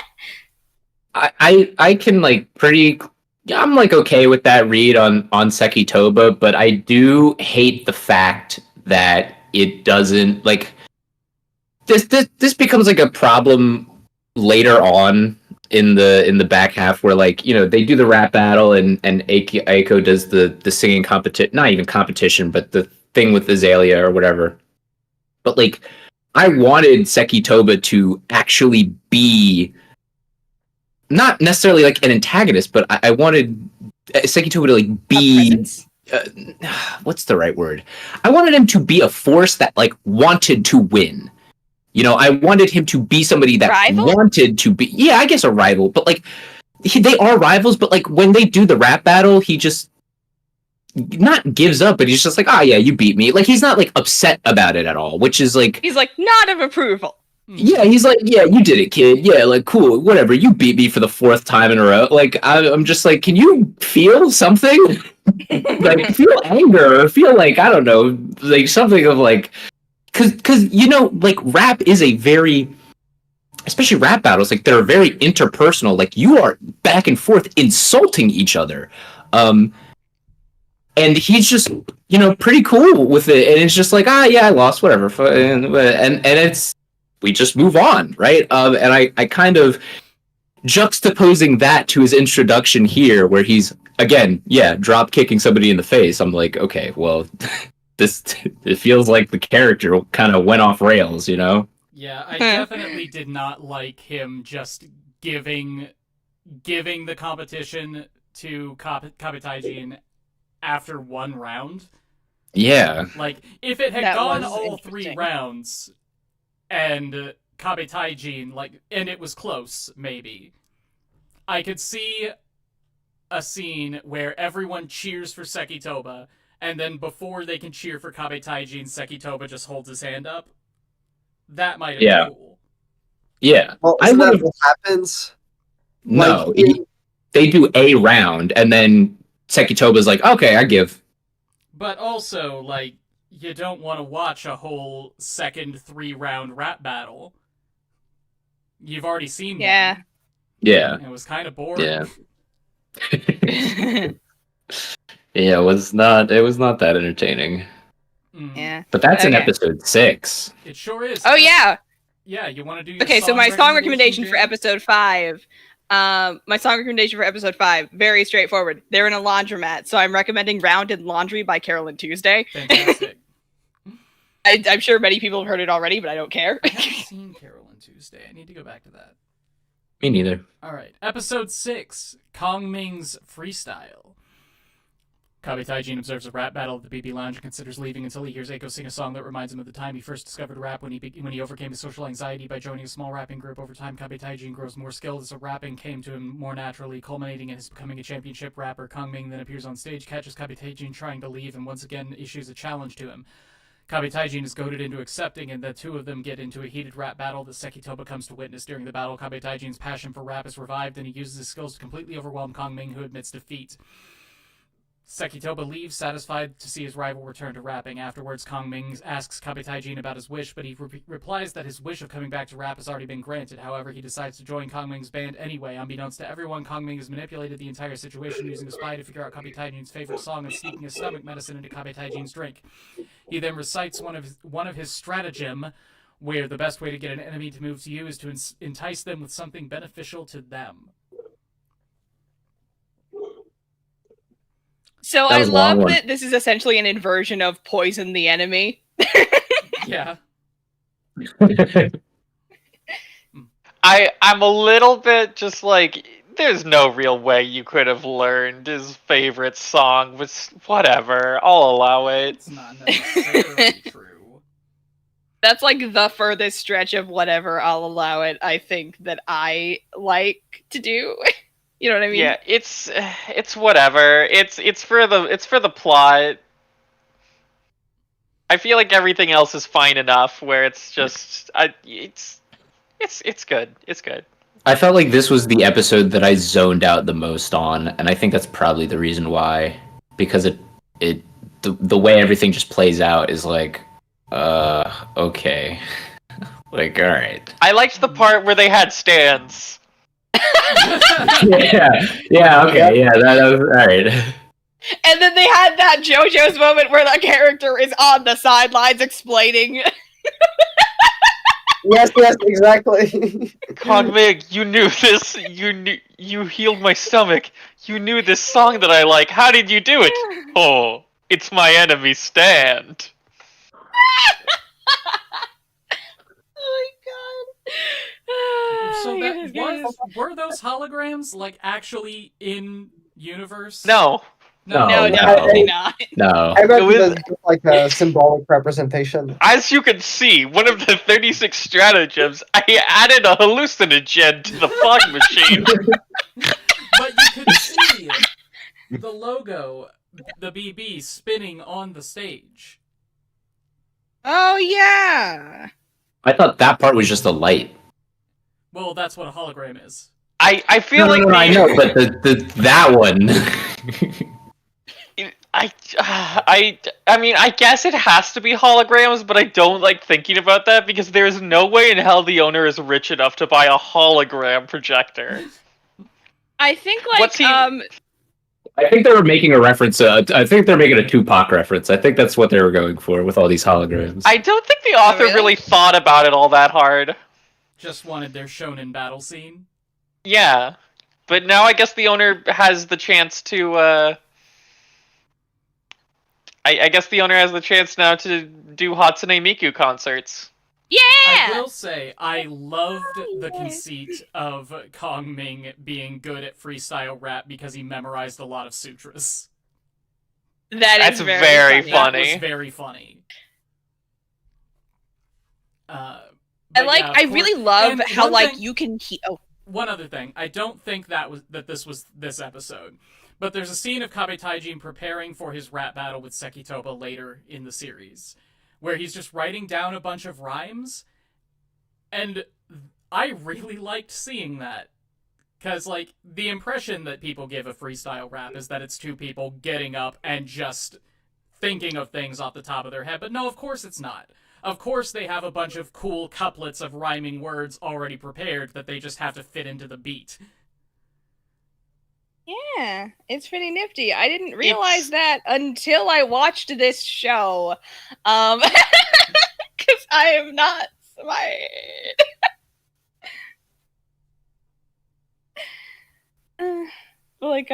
I really love how you can hear the difference in the meter and the delivery between Kabe and Kongming, even if you cannot fucking understand Japanese, like me. Yeah, it goes back to the sutra thing.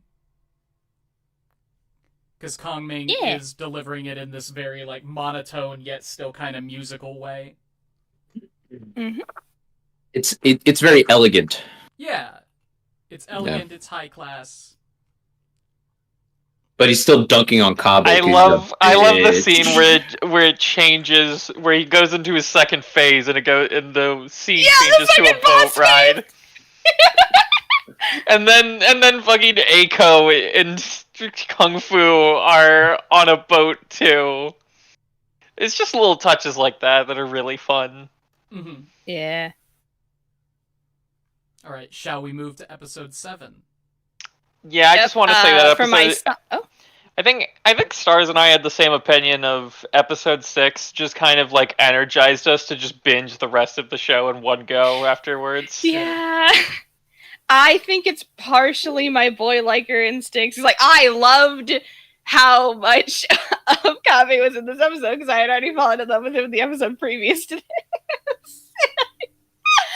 Oh my goodness. My tastes in story things are showing, most certainly. Just get me to adore a single character, and if you have that character present, I will be paying attention. The rest of the show is totally fine, yeah.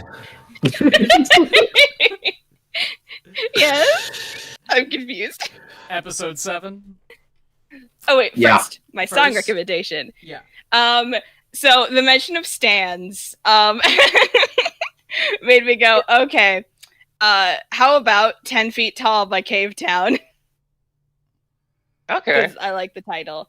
And also, it's got this nice, it's got a similar melancholy vibe to Kabe himself. Oh, so, and Kongming is 10 feet tall! Yeah! Opponents beware. Alright. The Plan for Peace Throughout the World, Volume 1. With Kabe Taijin joining group, Kongming lays out their plan for the 100,000 Likes project, narrowing their greatest competition to an all-girl band called Azelia, led by the talented idol Nanami Kuon and backed by the major talent agency Keytime. Since they cannot match Keytime's advertising resources, Kongming determines that the best time to make their post to gain 100,000 likes is 3 days before the competition deadline. In the meantime, he advises Kabe Taijin resolve Sekitoba's rematch with him and arranges for Eiko to properly record her original song with the famous DJ Steve Kid Keto. Kid asks Eiko to sing I'm Still Alive Today, a song from her favorite singer Maria Diesel, which, while impressed by her skill, Kid advises Eiko that she needs to find her own voice. As Kabetai Jin tries to come up with lyrics for his match, Eiko finds a street performing permit provided by Kongming and heads to the performance area. There she encounters another street performer singing I'm Still Alive Today, named Nanami, whose voice she immediately takes an interest in. In order to prevent the police from harassing Nanami, who lacks a permit, Eiko temporarily joins Nanami as a duo, playing the guitar for her. They make plans to meet again the next day, though Nanami requests that Eiko also sing with her so she can hear her voice. Back at the BB Lounge, Kongming's fortune-telling gives him the sworn friends sign. Okay. So much to go over in this one. I like the it's a surprise tool that will help us later framing. I like, okay, here's the thing. I like two of the little things Kongming gives her. Like the jumbo the bamboo pudding stuff and the like tickets to go see the night lights or whatever. Those make sense, right? Because like Kongming knows the guy that Eiko's going to be recording with, and that's just a generic place that can help her find some inspiration.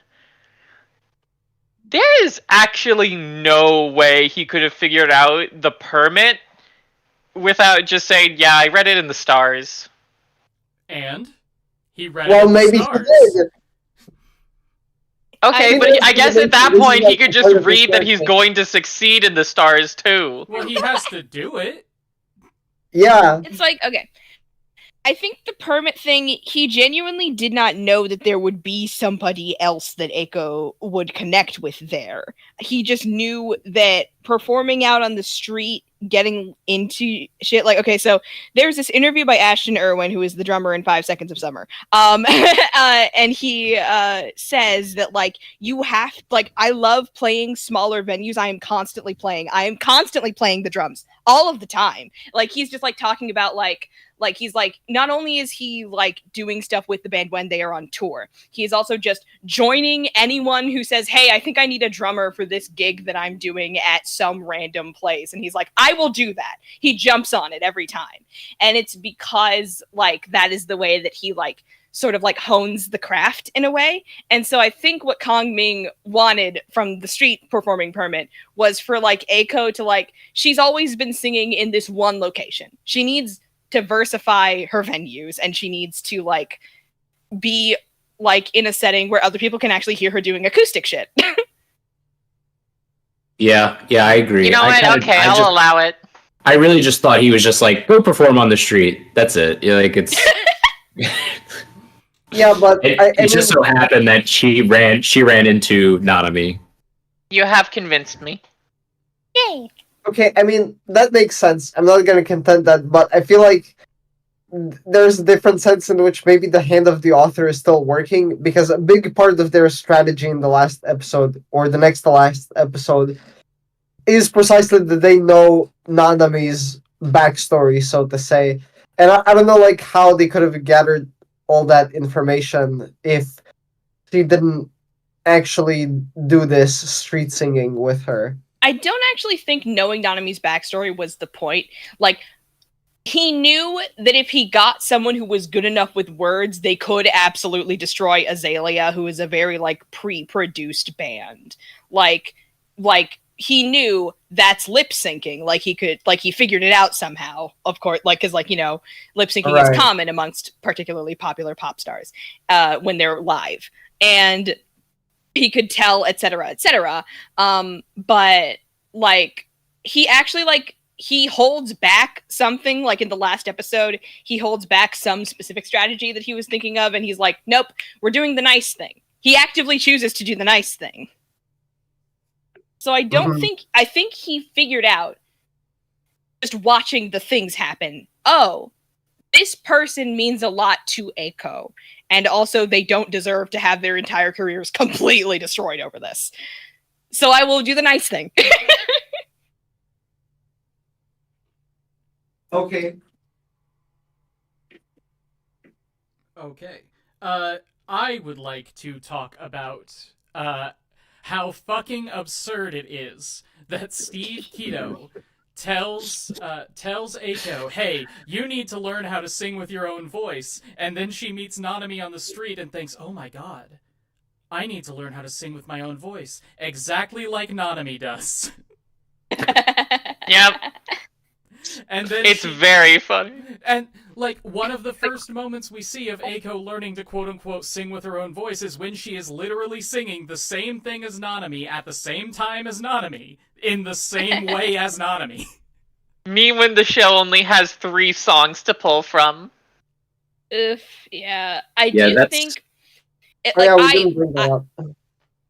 as I said, I grew up very musical, so I can actually hear very clearly the subtle differences in their voices. Like, I can hear how the way Eiko sings this song changes and then diverges from the way that Nanami sings the song.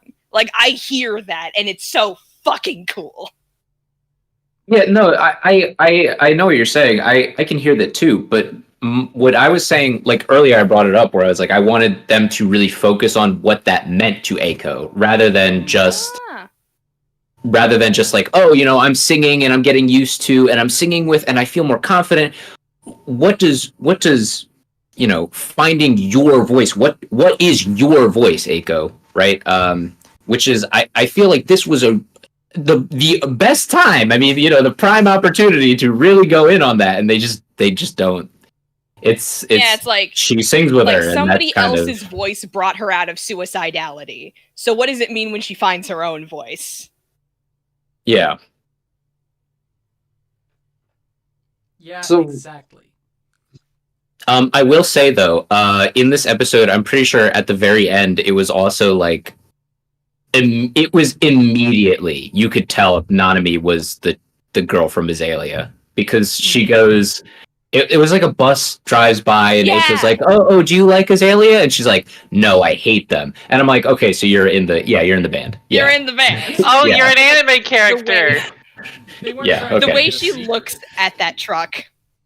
Also, I love how like the truck is both foreshadow, like the truck feels like a normal thing and it also feels like a general nuisance, but then you find out later that was foreshadowing for the fucking thing with the trucks. And Yeah, You say that I they love weren't that. trying to keep it a secret, but then they do the reveal, and it's this like big extravagant where they're on like the Tokyo Tower, whatever building, and a fucking big blimp with Azalea's whole face flies by, and she's like, "I am actually the lead singer of." It feels like they're going with the reveal. They want it to be like they want it to be a secret, but they want it to be clearly. dramatic.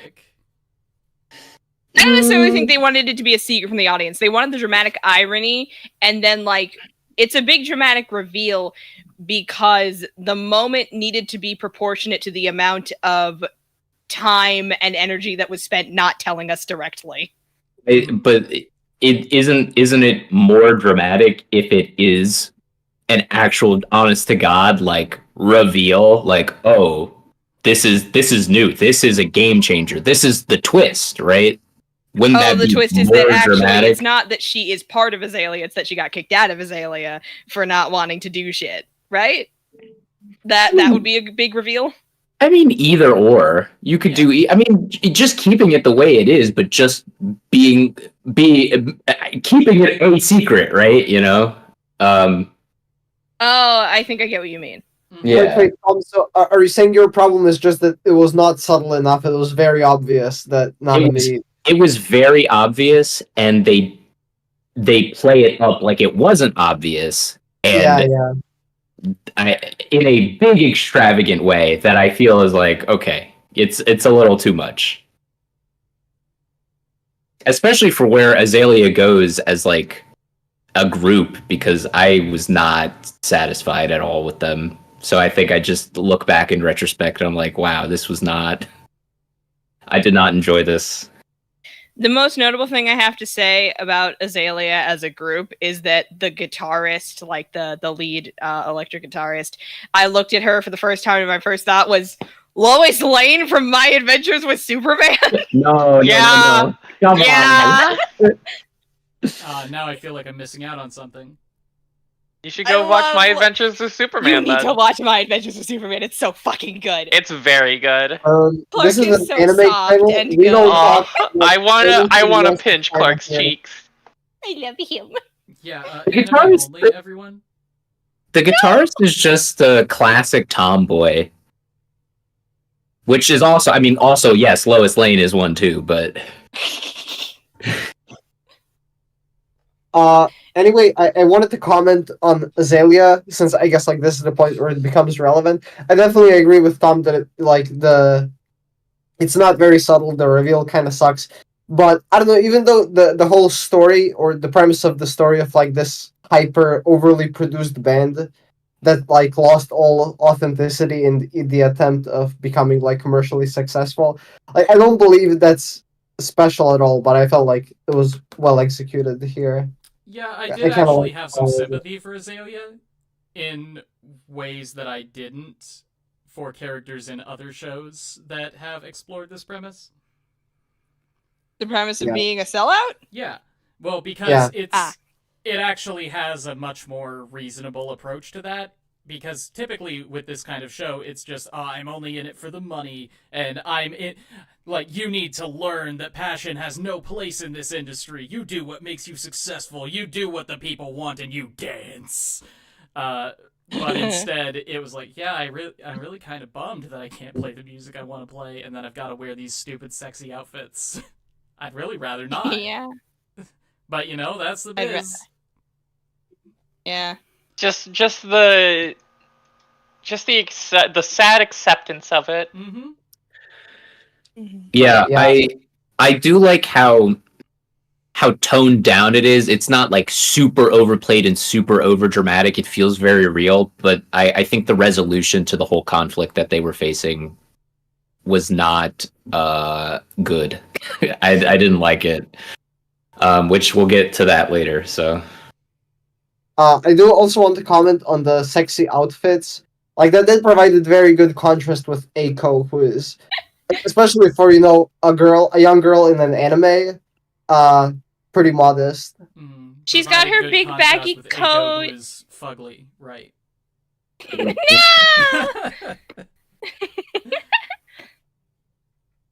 Oh my goodness. It's like I like her. I think So- she is nifty. I guess we can get to it later when we have the other Azalea members speak. But okay, yeah. who here watched the dub? Me. Andres. Well, I guess I watched the first 6 episodes with you last week. So yeah, that was the same. Azalea's dub actors, specifically the other two, are horrible. I didn't worry about it.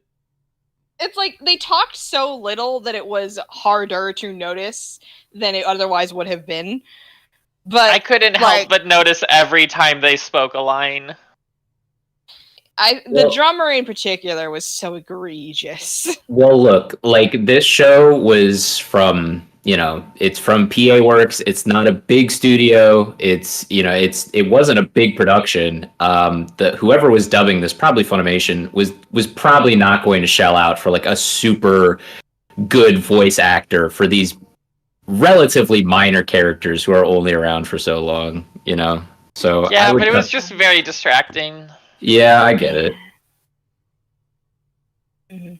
All right, so in the spirit of, if I may make my little song recommendation for this episode to close it out, in the spirit of Aiko going out on the street singing her little songs, I would like to propose what is it called again? I would like to propose carrying the banner from Newsies as my fucking what's it called again? Song rec for the episode. It's just about the Newsies fucking getting out there, busting their asses, working on their fucking jobs.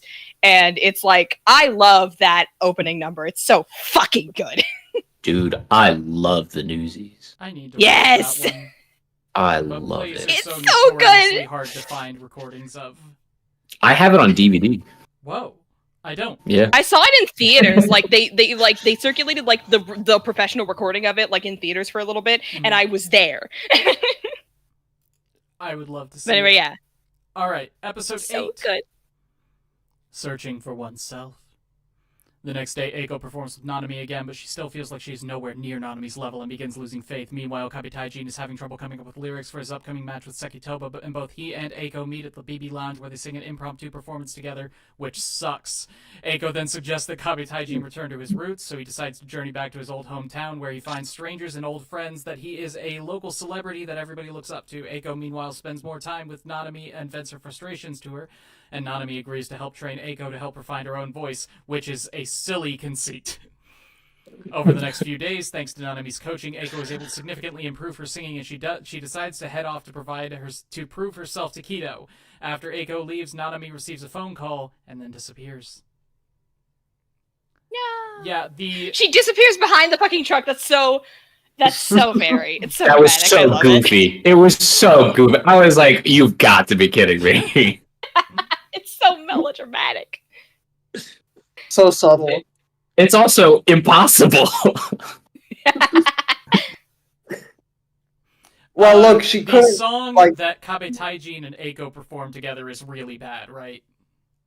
Aw, I thought it was cute how they were okay. jamming. I'll just Like, I thought it was really So I'm not gonna say it was terrible because it's supposed to be like off the cuff, but it was But super he's an disappointing. off-the-cuff performer.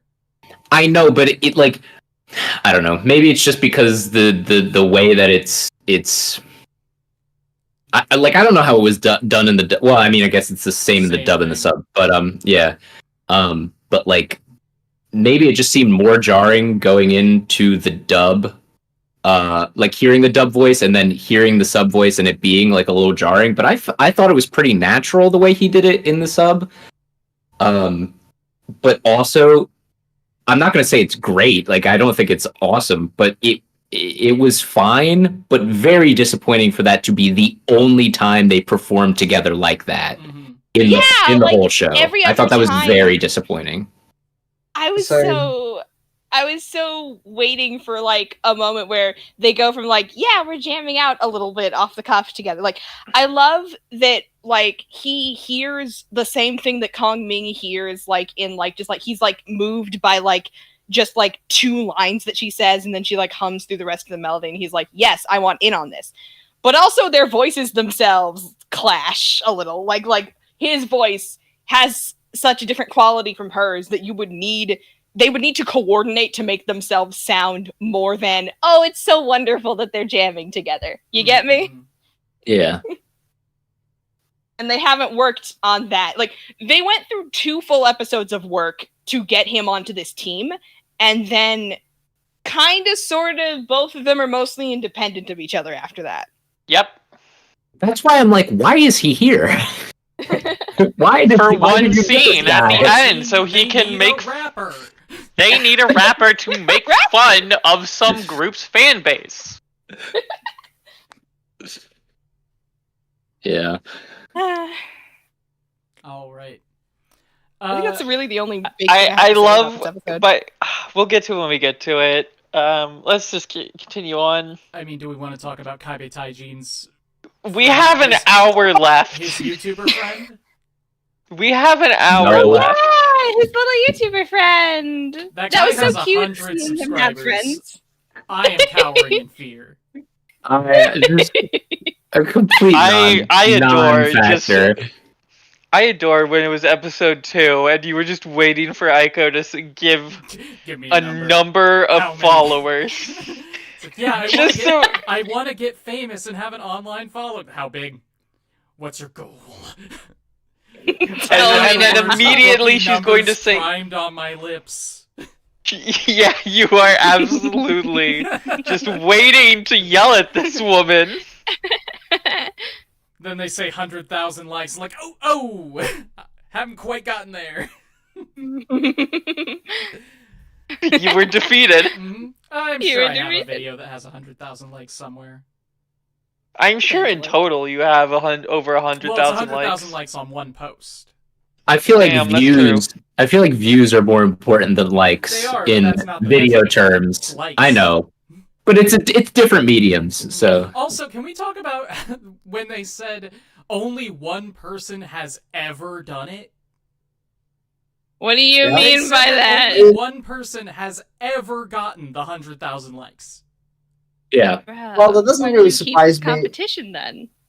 For one, like, we don't really know how long this competition has been going on, like the offer. And second, they do only give it to like small groups, so that like it is a challenge to get there in the first place. Depending on how long it's been going on, this is either like just a really big dick move, or it's just like really overestimating what people can do. Yeah, or it's a plant for the industry to put in people that they want to promote.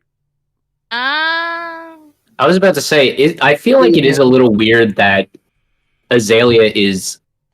Azelia has like a decent following, right? Because they're produced by like a bigger label. They make a big deal about whatever Key Time, right?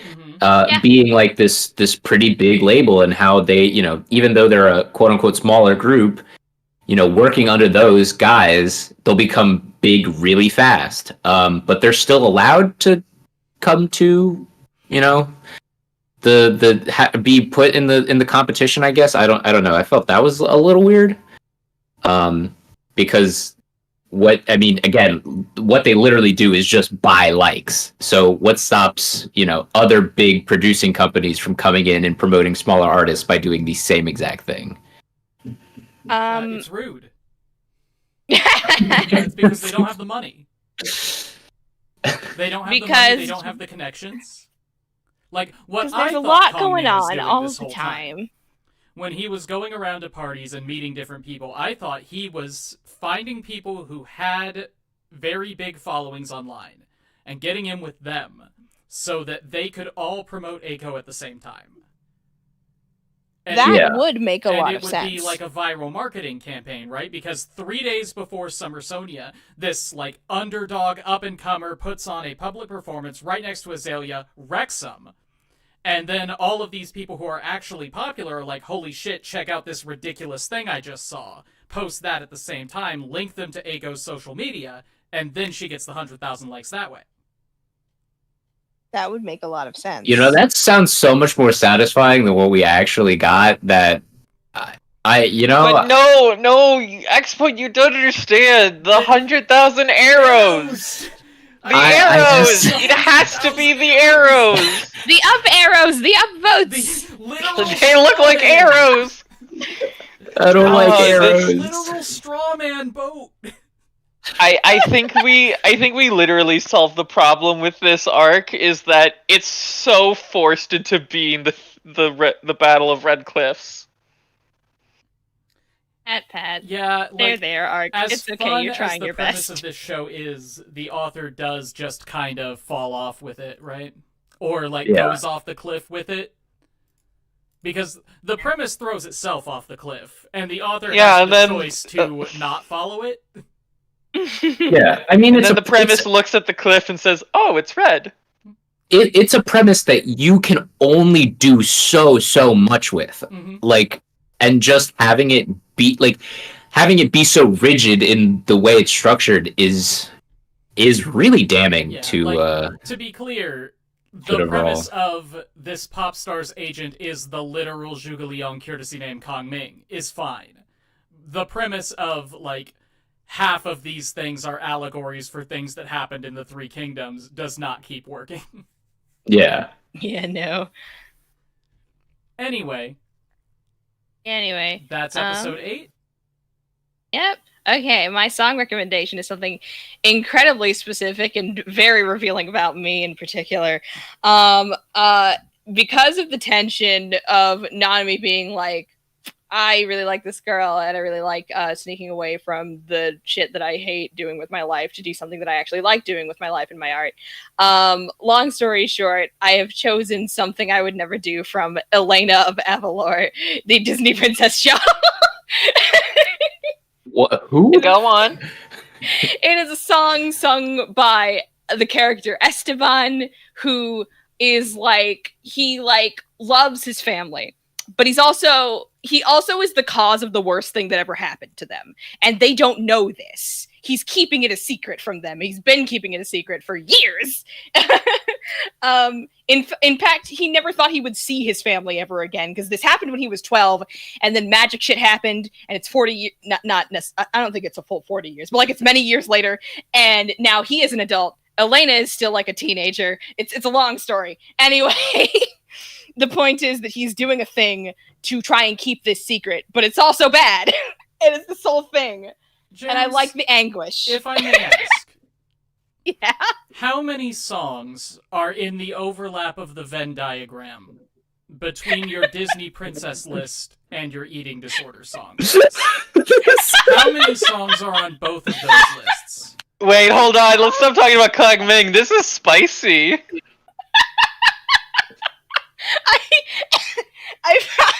I promise, as far as I am aware, none of them. That is the least entertaining answer. You gotta fix that now, don't you? You do have to fix that now. I'll have to fix that. I will come back next Yeah, they're month still in the with, call. like, What are they doing? Progress report. Episode 9, which is the reason Jams has to find the answer to this question, for the populace.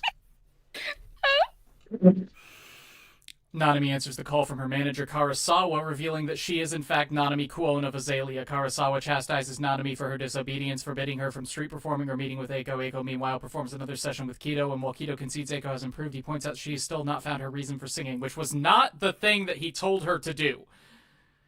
Frustrated, Eiko goes with Nanami to a rooftop skydeck using a ticket Kongming had provided for her there. Nanami comes clean to Eiko, revealing her identity as Nanami Kuon. She explains that she formed Azelia with two of her high school friends, and while they were initially not very successful, they had fun playing music they wanted. However, it all changed when they met the music producer Toshihiko Karasawa from Key Time.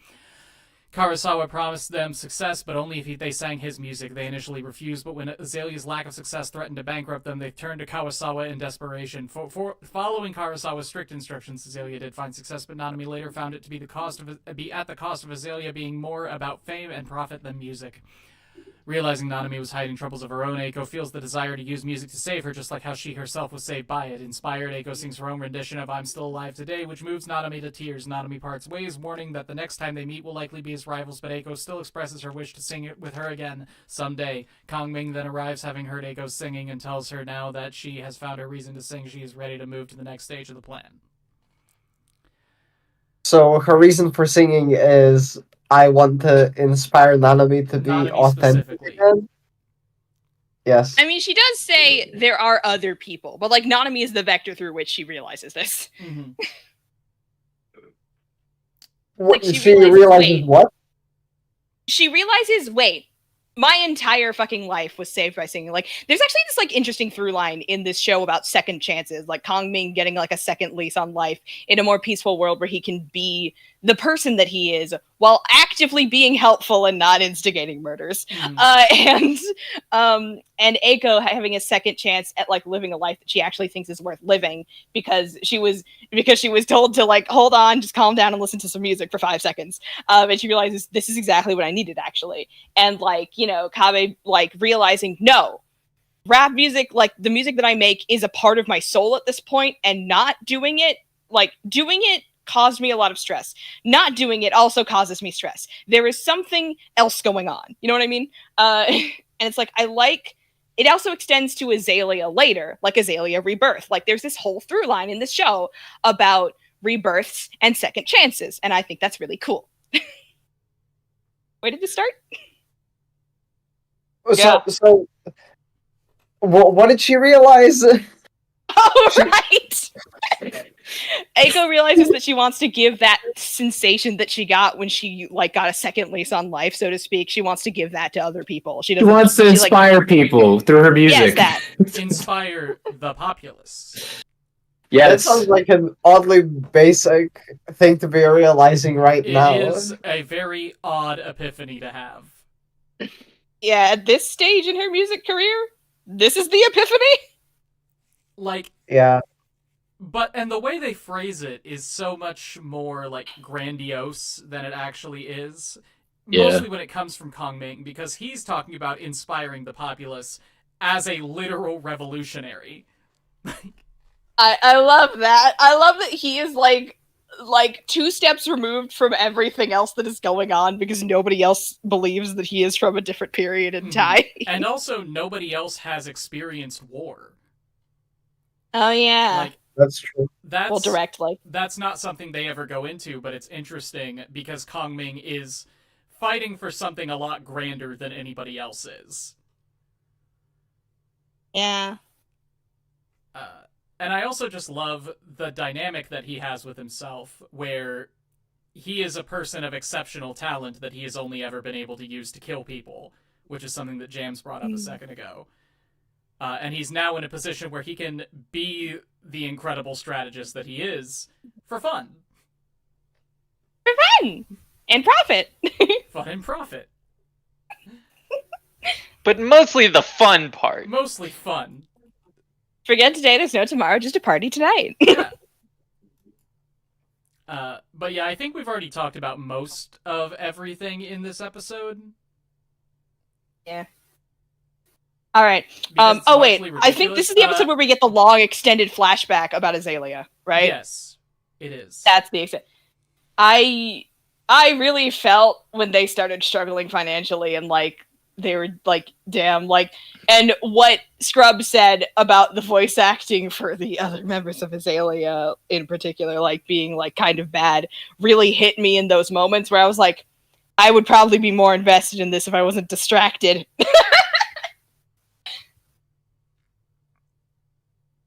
Mm-hmm. But yeah. Yeah, the whole flashback was pretty good. The character of the manager, it's the reveal at the end that he was also a struggling musician. I hate that. I hate that so much. I hate it. What I like about it is going back to this episode and remembering that he told Azelia that they have to sing his music. And I'm wondering if that's not just music that he picks, if it is literally his music. Music that he's making. Yeah, they keep saying your songs, the things that you write. Mm-hmm. I think, and that's probably why it sounds the way that it sounds, because like Underworld sounds like something that someone who was in a heavy metal band in their formative years would make, but they're like, no, I need this to be marketable. Mm-hmm. And like, it's interesting. Can't market it because he's just a generic middle-aged dude. He can't perform this music successfully. You know who can? A trio of high school girls. Well, I mean, they're in out very of high school skimpy by now. and ridiculous outfits. Teenage girls can sell this music, and that's the only way. Yeah. That's all we can do. That's all we can do. I think, like, straight up, I think, like, I expected something. I didn't realize this until multiple episodes later. I think I expected, like, the introduction of the skimpy outfits. I expected it to be, like, partially like, oh no, this leering old man wanting to put the girls in the skimpy outfits. No, this was a fully utilitarian decision he made. And I think that's fun, question mark? I haven't seen it before, and it's weird that I haven't seen it before, I think is the thing. Yeah, I think I wrote it in the chat that it's like, there's, I think in this episode, what I called the most ominous boob jiggle I've ever seen. Yeah, and I think it's exactly because of that. It has this like, wow, the music industry is so screwed up. There is no sense of authenticity or purpose to this music. It's purely monetary, blah blah. And as a part of this, zooms in ominously with the ominous music in the background. Yeah. I love thematically resonant camera shots. Camera shots. We'll say that. Yeah. All right. Yeah, shall we close out with the song recommendation? Sure, episode 10. All right. So This my song 9. recommendation for episode 9 is This Manhattan Man by I think it's just Manhattan Man by The Altogether. Specifically for the one line that goes it's the hook that goes, and tell me once again about the dreams you had when we were kids. Tonight might be my night to reminisce. And like that, just like really, it's really nice, and it really fits like the relationship that Nanami has to her band and also Eiko. You're right. Steve does seem like he'd be a Manhattan man. I also didn't mention way back when Colonel Sanders was introduced, but congratulations to Colonel Dolly Parton, whom we recently gave the colonelship. Welcome to the noble ranks of the Kentucky Colonels. Nice! Like, literally? That's crazy! Yeah, were you not there when we watched the first 6 episodes together? No, she was not there last week. Yeah, I was just out there. Well, yeah, Dolly Parton is now a colonel in the same way that Colonel Sanders is. I love that. Anyway, episode 10. It's called Dreamer. With newfound resolve, Eiko returns to Kido and demonstrates her singing again. This time, Kido is impressed enough to create a new arrangement for her song. Meanwhile, Kabitaijin prepares for his match against Sekitoba and recalls the time he spent with his old rapping crew during the actual match. Sekitoba is so impressed with Kabitaijin's improvement that he concedes. Nanami, still conflicted about her friendship with Eiko, continues to train with Azelia under Kawasawa's direction. Kawasawa then announces that Azelia will perform a surprise concert in Shibuya with a 1,000,000 yen giveaway to secure their 100,000 likes. Nanami is uncomfortable with the idea of essentially buying likes, but cannot bring herself to oppose Karasawa. Back to Kito's studio, Eiko sings the arranged version of her song, which causes Kongming to relive the memory of meeting the Yubei for the first time and swearing loyalty to him over the next few days. And with help from Kabitaijin, Eiko continues to improve her singing and decides on the name of her song, Dreamer. Can I be really honest? I would have rather the song be called Roppongi Udon Shop. Yep. Like, Dreamer is such a just generic, boring... It's just there's no spice, there's no life to it. It's Roppongi Udon Shop has legitimately has way more spice to it. So much personality. It's like, yeah, I made this in this Roppongi Udon Shop, and like this place is emblematic of that sensation in a way. Like, it feels more tactile as a title. Yep. It's great. I love it. I thought they were going to keep the name. I thought that's what it was leading up to. Like, oh, you still don't have a name for the song yet. It's called Roppongi Udon Shop. Ha ha ha, LMAO. Like, I thought that's what it was leading up to be like, you know what? No, I am going to call it Roppongi Udon Shop. That's based, It would be a great boost to her confidence. It would be a great piece of proof of her growing confidence. And then they just call it Dream Shop is a very cool name. Roppongi Dream Shop. Oh, that's cool too. That's cool too. But to be honest with you guys, I've always had. Oh, sorry. I think calling it Dreamer. I think the Dreamer tagline, whatever, is very indicative of how I feel about this show. Where like it's so by the books, it's so safe. It doesn't like this show really does not take. It doesn't have like a risk in the narrative. There is no like risk to anything here, and it feels like, I don't know, even consequences are negligible, especially later on. And I'm just like, well, what's supposed to be grabbing me here? Because it's not Dreamer. Like this is just boring. So here's like the thing. I have always had a personal vendetta against "Believe in Yourself" anthems. Since I was in the 2nd fucking grade. Yep. What were you saying, ExPoint? Eiko cannot call the song Roppongi Udon Shop because that will not sell. And the important thing is that her music reaches a bunch of people, not that she expresses herself. Look, I would like them to write the narrative that regardless of how... I mean, hold on. No, that can't be... Because, like, there's plenty of songs that sell that have ridiculous fucking names. Like, any... Super graphic, ultra modern girl. Dude, look at, like, Fallout Boy, like, titles to their songs. They are absolutely... I know, but... They want now. When they were getting established, they were still ridiculous. They made it whatever they wanted. I don't know. Like, and I don't know anything about Fallout Boy. Well, I'm telling you right now. Link me to a song that I know that has a ridiculous title and 100,000 likes. Super graphic, ultra modern girl. Nope. Darn. I just don't think you know music. I think that's what the problem with this. Rub, ain't it? A song that I know by an unknown band that has 100,000 likes and a ridiculous title. Do it. Dare you.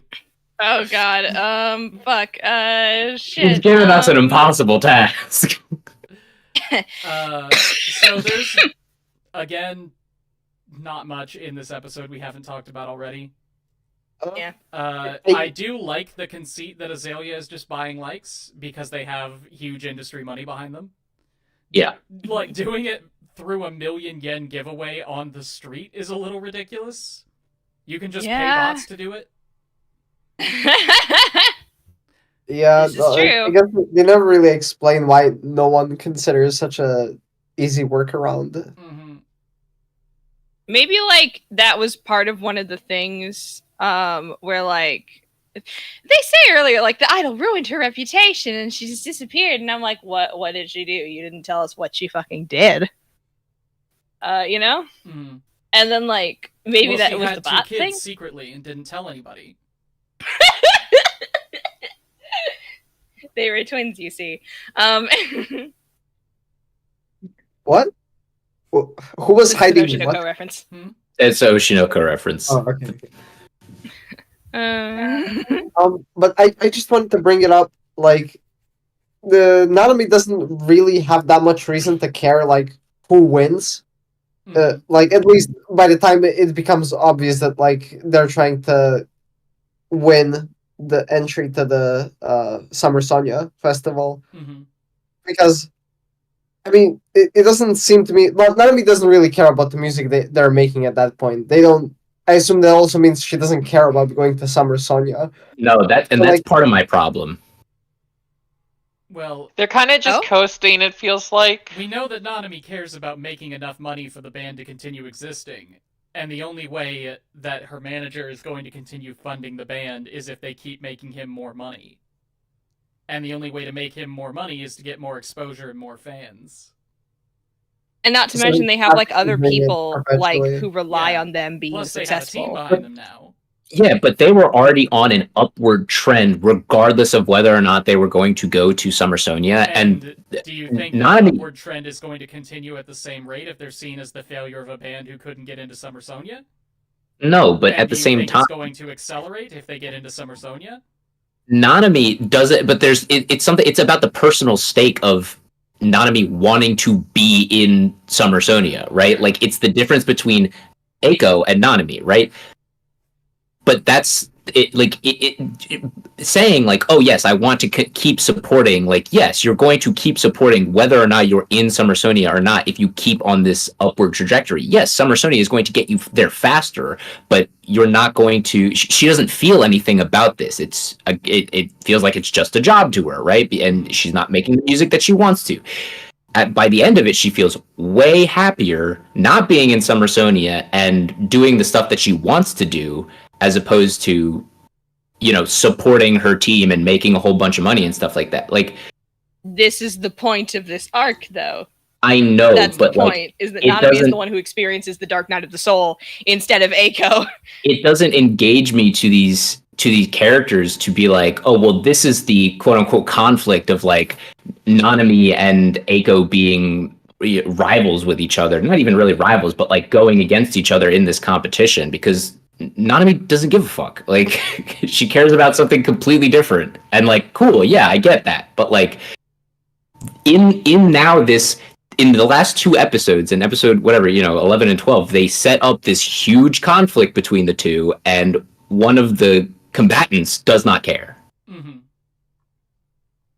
I mean, she cares, but for different reasons. It's because if her fails, then lots of people who are depending on them to have jobs no longer have jobs.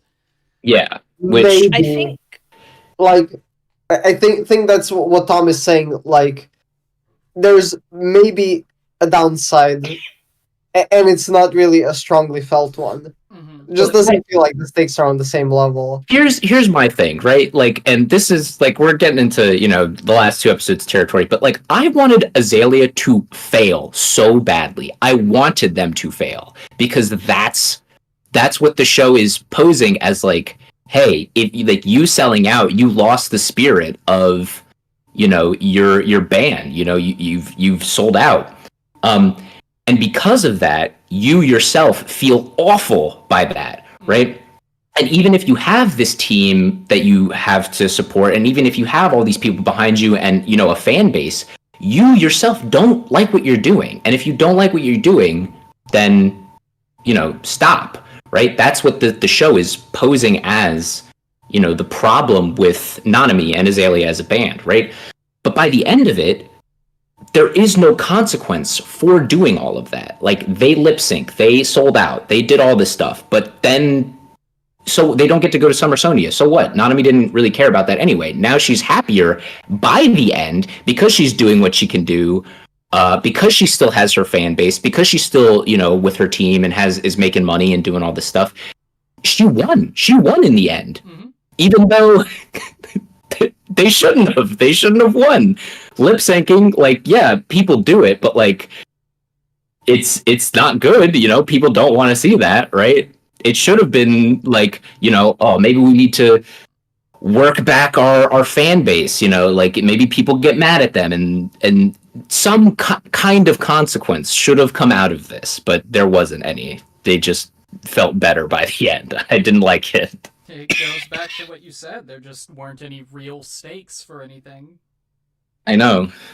I feel this the way it got built up really soured me on the end of this show, and this is why. I think like I was sold on the show ending that way specifically, like because I don't like when characters are punished in general. I don't like punishment as a narrative. What's the word I'm looking for?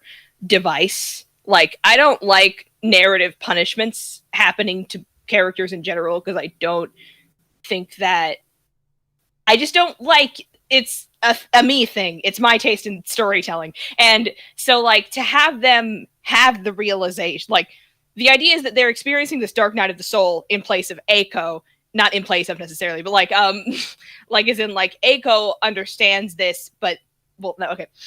Eiko is living the truth of this and they are living the lie of this. And they like Eiko has the goal, I'm gonna pull her out.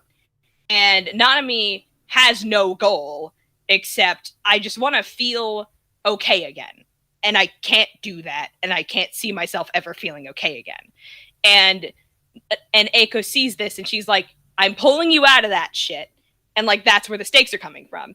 Is like we the audience probably know, of course she's gonna pull her out of this. But like to be invested in the fiction is to say, but what if she doesn't? You know? I get that, but when like you said, right? They feel this type of way because they are, you know, they're not making the stuff that they want to make, right? If you are in conflict with even yourself, right? You shouldn't in storytelling, you should not have your like this is, you know, I don't really like this phrase, but like have your cake and eat it too, right? If you are in conflict with yourself because you are selling out and then you stop selling out, you should lose all the benefits from selling out. That should be the consequence, right? But that doesn't happen, right? And I'm not necessarily saying like Azelia needs to fall off the face of the planet and like lose everything, but like there needs to be some consequence to the conflict. Because I know Eiko is going to win because Kongming is a genius strategist and he's got the whole plan, right? I understand that. But like with this comes consequence to whoever else, right? There should have been consequence to, you know, Azelia. There should have been, you know, consequence, you know, loose consequence to like Sekitoba losing to Kabe. There should have been something there, you know? Like even if it's like Sekitoba just feels really angry because he lost, right? That is a consequence. He feels bad because he lost. But there is no consequence here. And the show overall feels so spineless because of that. No, and well that's said. just, you know? No, I think that is a problem that I had with this show that I didn't really articulate, mostly because I didn't care too much about the show, so I didn't think too deeply about it. But no, everything does feel a little bit safe and sterile. Yeah. Like, most people wind up, even the antagonists, exactly where they were at the beginning by the end, if not better off. Yeah, I think Azelia is better off. Okay, about this episode specifically, I will say, I loved the strategic conceit of trying to portray the real Azelia as the fake Azelia. Like, the fake Azelia comes out and they're like, hey, yes, it's true, we're not really Azelia, but also they aren't either. Isn't that in episode 11? It is. See, Are we here's not the- on 11? Sorry.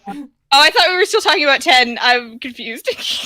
You know what I love? We're talking about both, I guess. I love Kabe just going like, yeah, well, they're fake too. And I always feel like he means that in the sense of like, yeah, they're lip syncing. They're not a real band, guys. And then the audience is like, oh, are they not the real Azelia? I really I love seeing my boy Kabe engage in the time-honored rap tradition of calling your opponent a fake-ass bitch. And then everyone thought, oh, they're actually fake. I have no media literacy. Oh my god. Like, he just confuses everything more. He's like, it's like, I will just fuck your shit up. And everyone's like, wait, what? What is happening? Like, his genius is lost on them, I think. I will say, this is one of the only times where I liked Kabe, when he was just tearing them down. I was like, okay, alright, you're okay. Officially talk about episode 11. Yeah, okay. Where's your rage, boy? Anyway. Episode 11, Borrowing Arrows with Straw Boats. Both Kongming and Azelia begin their plans to get 100,000 likes. Kurosawa plans to have Azelia perform a surprise concert at Shibuya 109 where they will distribute a QR code for fans to enter a $1,000,000 giveaway contest, which will at the same time give Azelia likes. However, Kongming has already predicted Kurosawa's plan, and he has Eiko perform an Azelia song at Shibuya 109 first while showing his own QR code, tricking Azelia fans into giving Eiko 70,000 likes before they are added as imposters.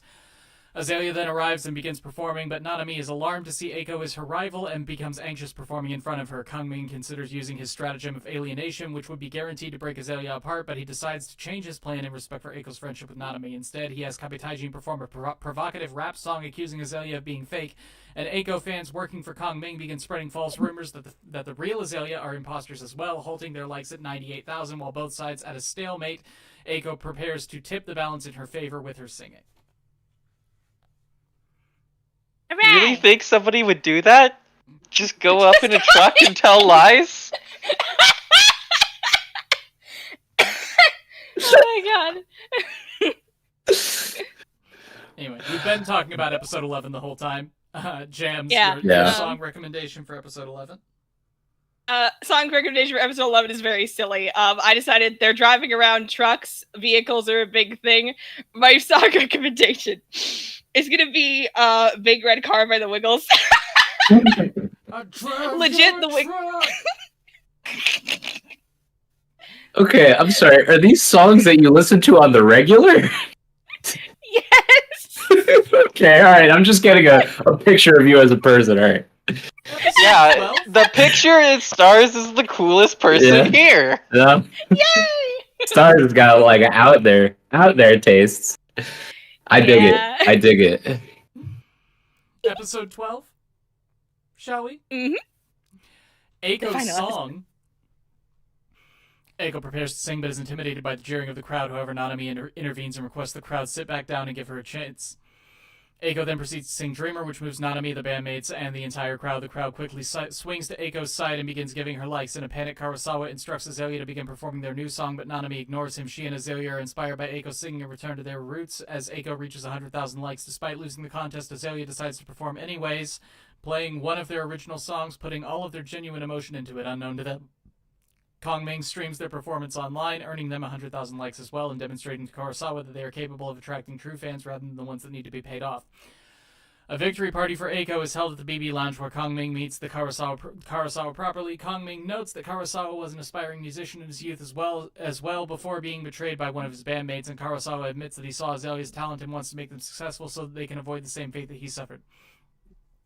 Azelia then arrives, having heard of Kongming as Kurosawa's past, and they agree to continue to work together with him as their producer. Eiko then privately meets Kongming, and she thanks Kongming for helping her as her tactician, and Kongming thanks her for providing him a purpose in a life that does not involve war. Kongming then notes to himself that the first volume of his plan to achieve Eiko's dream is complete, and Eiko then goes to the stage to perform for her waiting fans. Hooray! Hooray! It ends. It ends. Sure, denouement. Yeah. You know, Azelia would have won if they just played midday. It's midday. It's the song that Jet Jacket didn't sing. Yeah, don't they know? Oh, oh, that one. Yeah. Okay. I have to say, I I found it kind of weird that like I guess this goes for the whole concert part of the end of the show, but like so Azelia they played one song and then basically for the rest of it they just let Eiko go off, sing her thing. Well, oh no, never mind. Actually, that makes sense. I'm gonna be honest. I'm kind of really mad that the producer guy just suddenly got like a backstory. Is like, I used to be a musician. It's like, can't we just have one guy who's just a cartoonishly evil businessman? I don't even It's not mean even cartoonishly evil. evil. He's just a normal businessman. You know, like the real world. Yeah. I don't even need him to be like over the top cartoony. He was fine the way he was, but the backstory again just goes back to I think the show plays it very safe, and it's just like, oh well, he was an artist too. You know, he knows about how he knows about making real music, quote unquote. You know, and it's just like, come on. Not every character needs a tragic backstory about their stomach ulcer. Yeah, this guy could just be an asshole. For sure. I think I prefer it this way. I don't know. Just like I said, I'm... Go ahead. Yeah, I mean, just like a basic level of sympathy, some basic, like possibility of this kind of resolution. Even though, I mean, I would agree with Tom that this is like maybe kind of too contrived or too good of an ending. Like, there's no trade-off for them going back to their authentic self. I really feel like so bad about it if everything didn't work out. I was just gonna say I wouldn't even feel this bad about it if everything didn't work out. You know, like you could do the manager thing where he's like, you know, I actually was a starving artist at one point. If every little bit of Azalea's thing didn't work out for them. Yeah, I get what you mean. I thought that Azalea's two true fans out in the audience were really cute. I liked like this one girl who was cosplaying as Nanami's little costume, and then this dude who's been listening to their music for like a while, or at least has gone through their back catalog before they got signed, and he he was like I like this band, and then he hunts down like older stuff of theirs, and he's like, oh, I really like this band, like, you know what I mean? Yeah. I like that they were in the audience, and I think it would have been really cute if most of the audience left, but they stayed, and they're like, please play more music. That would be so cute. I did like them. I agree. Mm-hmm. So, does that's the show. Anything else to talk about episode 12 or your boy Kongming in general? We didn't talk about Eiko's fan. We didn't talk about the guy! We never talked about that guy. He never spoke once. No, he doesn't speak. He does have a voice actor. I think it's like at least in maybe the last episode where he shouts out something to the crowd to deceive them. I think that's the part right. about like he Azelia seeds it into fake. there. He seeds chaos amongst the masses. Yeah. It is very just like if I were reading the manga, I would be so interested in this guy. But like as I was watching it, I realized like over time, oh, we are not getting to this character in this anime, are we? He is like a character that in the manga, he's like long-term lurking in the shadows, air quotes. Like, I don't think he's stalking Eiko, to be clear. But I think he's like probably just shy. The 37th stratagem use fans, definitely not stalkers. Mm-hmm. Definitely not stalkers. Well, Kongming would never use a stalker. You can't rely on those people. No, you just kidnap them. That always works. You just kidnap them. No, those people will stab you to death as soon as they find out you were pregnant. Goodness gracious. Yeah. All right. That was your boy Kongming. I hope that everyone in chat enjoyed our little anime club discussion. I know I did. We really just talked about it, but like, you can't really give like an actual concrete opinion on your boy Kongming. It's just, it's kind of like there, but in a good way. It's fairly vibes based. Yeah. It's true. You do kind of just experience your boy Kongming. Yeah. I will now forget about this entire experience. Same. I need to forget my final song my song recommendation. Please do. This one I want to base upon that. Let's see here. What is it again? I want to base it upon. That's a good question. Actually, I don't know which detail I'm going to base it upon. I know I want it to be a Leanna Firestone song, though. So we're going to say that the Leanna Firestone song that I'm going to recommend is Closure, because it's the last episode. Based. All right. Yay! Because next Anime Club will be taking place during the spooky month, we are going to recommend horror anime, scary anime, unsettling anime, and I am going to begin with a personal favorite. After Are we not going to give our rank general your boy scores? Kongming Okay, out of alright. 10. I give it a 6. I think, is that it? Yeah. Nothing else you want to Yeah, I think I would also give it a 6. I would say maybe it's one of the most aggressively fine shows we've covered on Anime Club, and I'm very surprised by like how unanimous, like, you, me, Scrub, and Tom seem to basically have the same opinion of the show in slightly varying degrees. I And have I'm a not sure, like, reputation how often amongst that the people I know to enjoy fine things way more than most people would ever enjoy a fine thing. Who? I do? I'm confused. What? Oh, no, like, you enjoy fine things more than people usually enjoy fine things. Yeah, That's like, the isn't like, yeah. I will see a mid-ass piece of media, and I will be like, ooh, you are the thing I'm grafting onto, like Slugterra. Just that's my back pocket example, God. Slugterra and Max Steel, 2 pieces of media that I do not think are of high quality, but that I adore deeply, and I would give 9 out of 10s to both of them personally, even though I know for a fact they are probably like 5 out of 10s or something. It's like, I don't know. I get it. I get it. So I would give your boy Kongming an 8 out of 10 is what I'm saying. Yeah. All right. And Tom? 5 out of 10. Makes sense. Same. Scrub, did you? Yeah. I don't 7.5. 7.5. Oh, that's pretty high. We are holding hands across the aisle. Or something. All right. For my recommendation for next month's Anime Club, King's Game the Animation. Oh my god. No. Oh boy. Well, I wonder what's gonna win.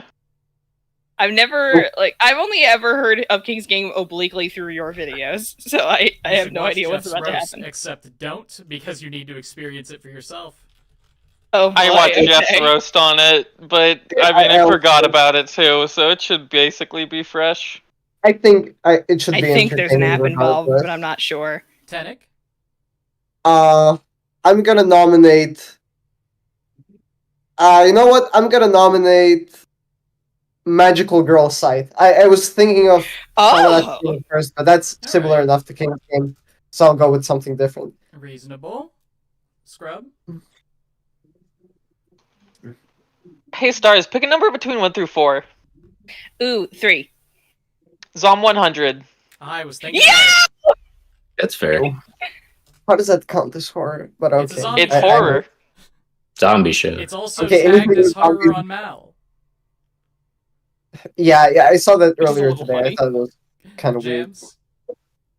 Okay, chat, I want to ask you, do you want me to nominate the one that was more formative for me, or the one that I think more people will recognize?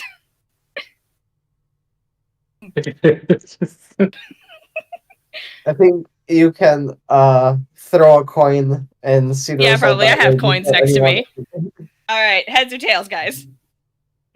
Fails. It never fails. Okay. Let's see. We're gonna say tails is formative. Well, okay. We're getting another coin. That one landed Okay. on the intersection of the Disney princess eating disorder lists. You gotta let this go, man. Okay, it's heads. So I'm gonna nominate Glepnir. Spell that, please. Glepnir, Gleipnir. Gleipnir. Glepnir. All right. And Tom. I'm going to nominate Zombie Loan. Zombie Loan. Loan. Like a loan Take company. out a loan of zombies because you don't have enough. Almost. Yeah, that's kind of almost what it's about. Okay. Zombie Not really, Loan but it is. yeah. All right, I've heard of some of these shows. Hooray! All right. Chat, thank you all so much for coming. All 18 of you who are still here. Discord people, thank you all so much for talking about your boy Kongming with me. Woo! Everyone in chat, if you would like to get in on this Discord call for yourself or get any number of other cool perks, you can go to patreon.com/explanationpoint to find out how. Link in the description. If not, don't. I will see you guys next time at our spooky anime club. Oh, spooky. Thanks for hanging out, guys. Bye. Bye. We'll miss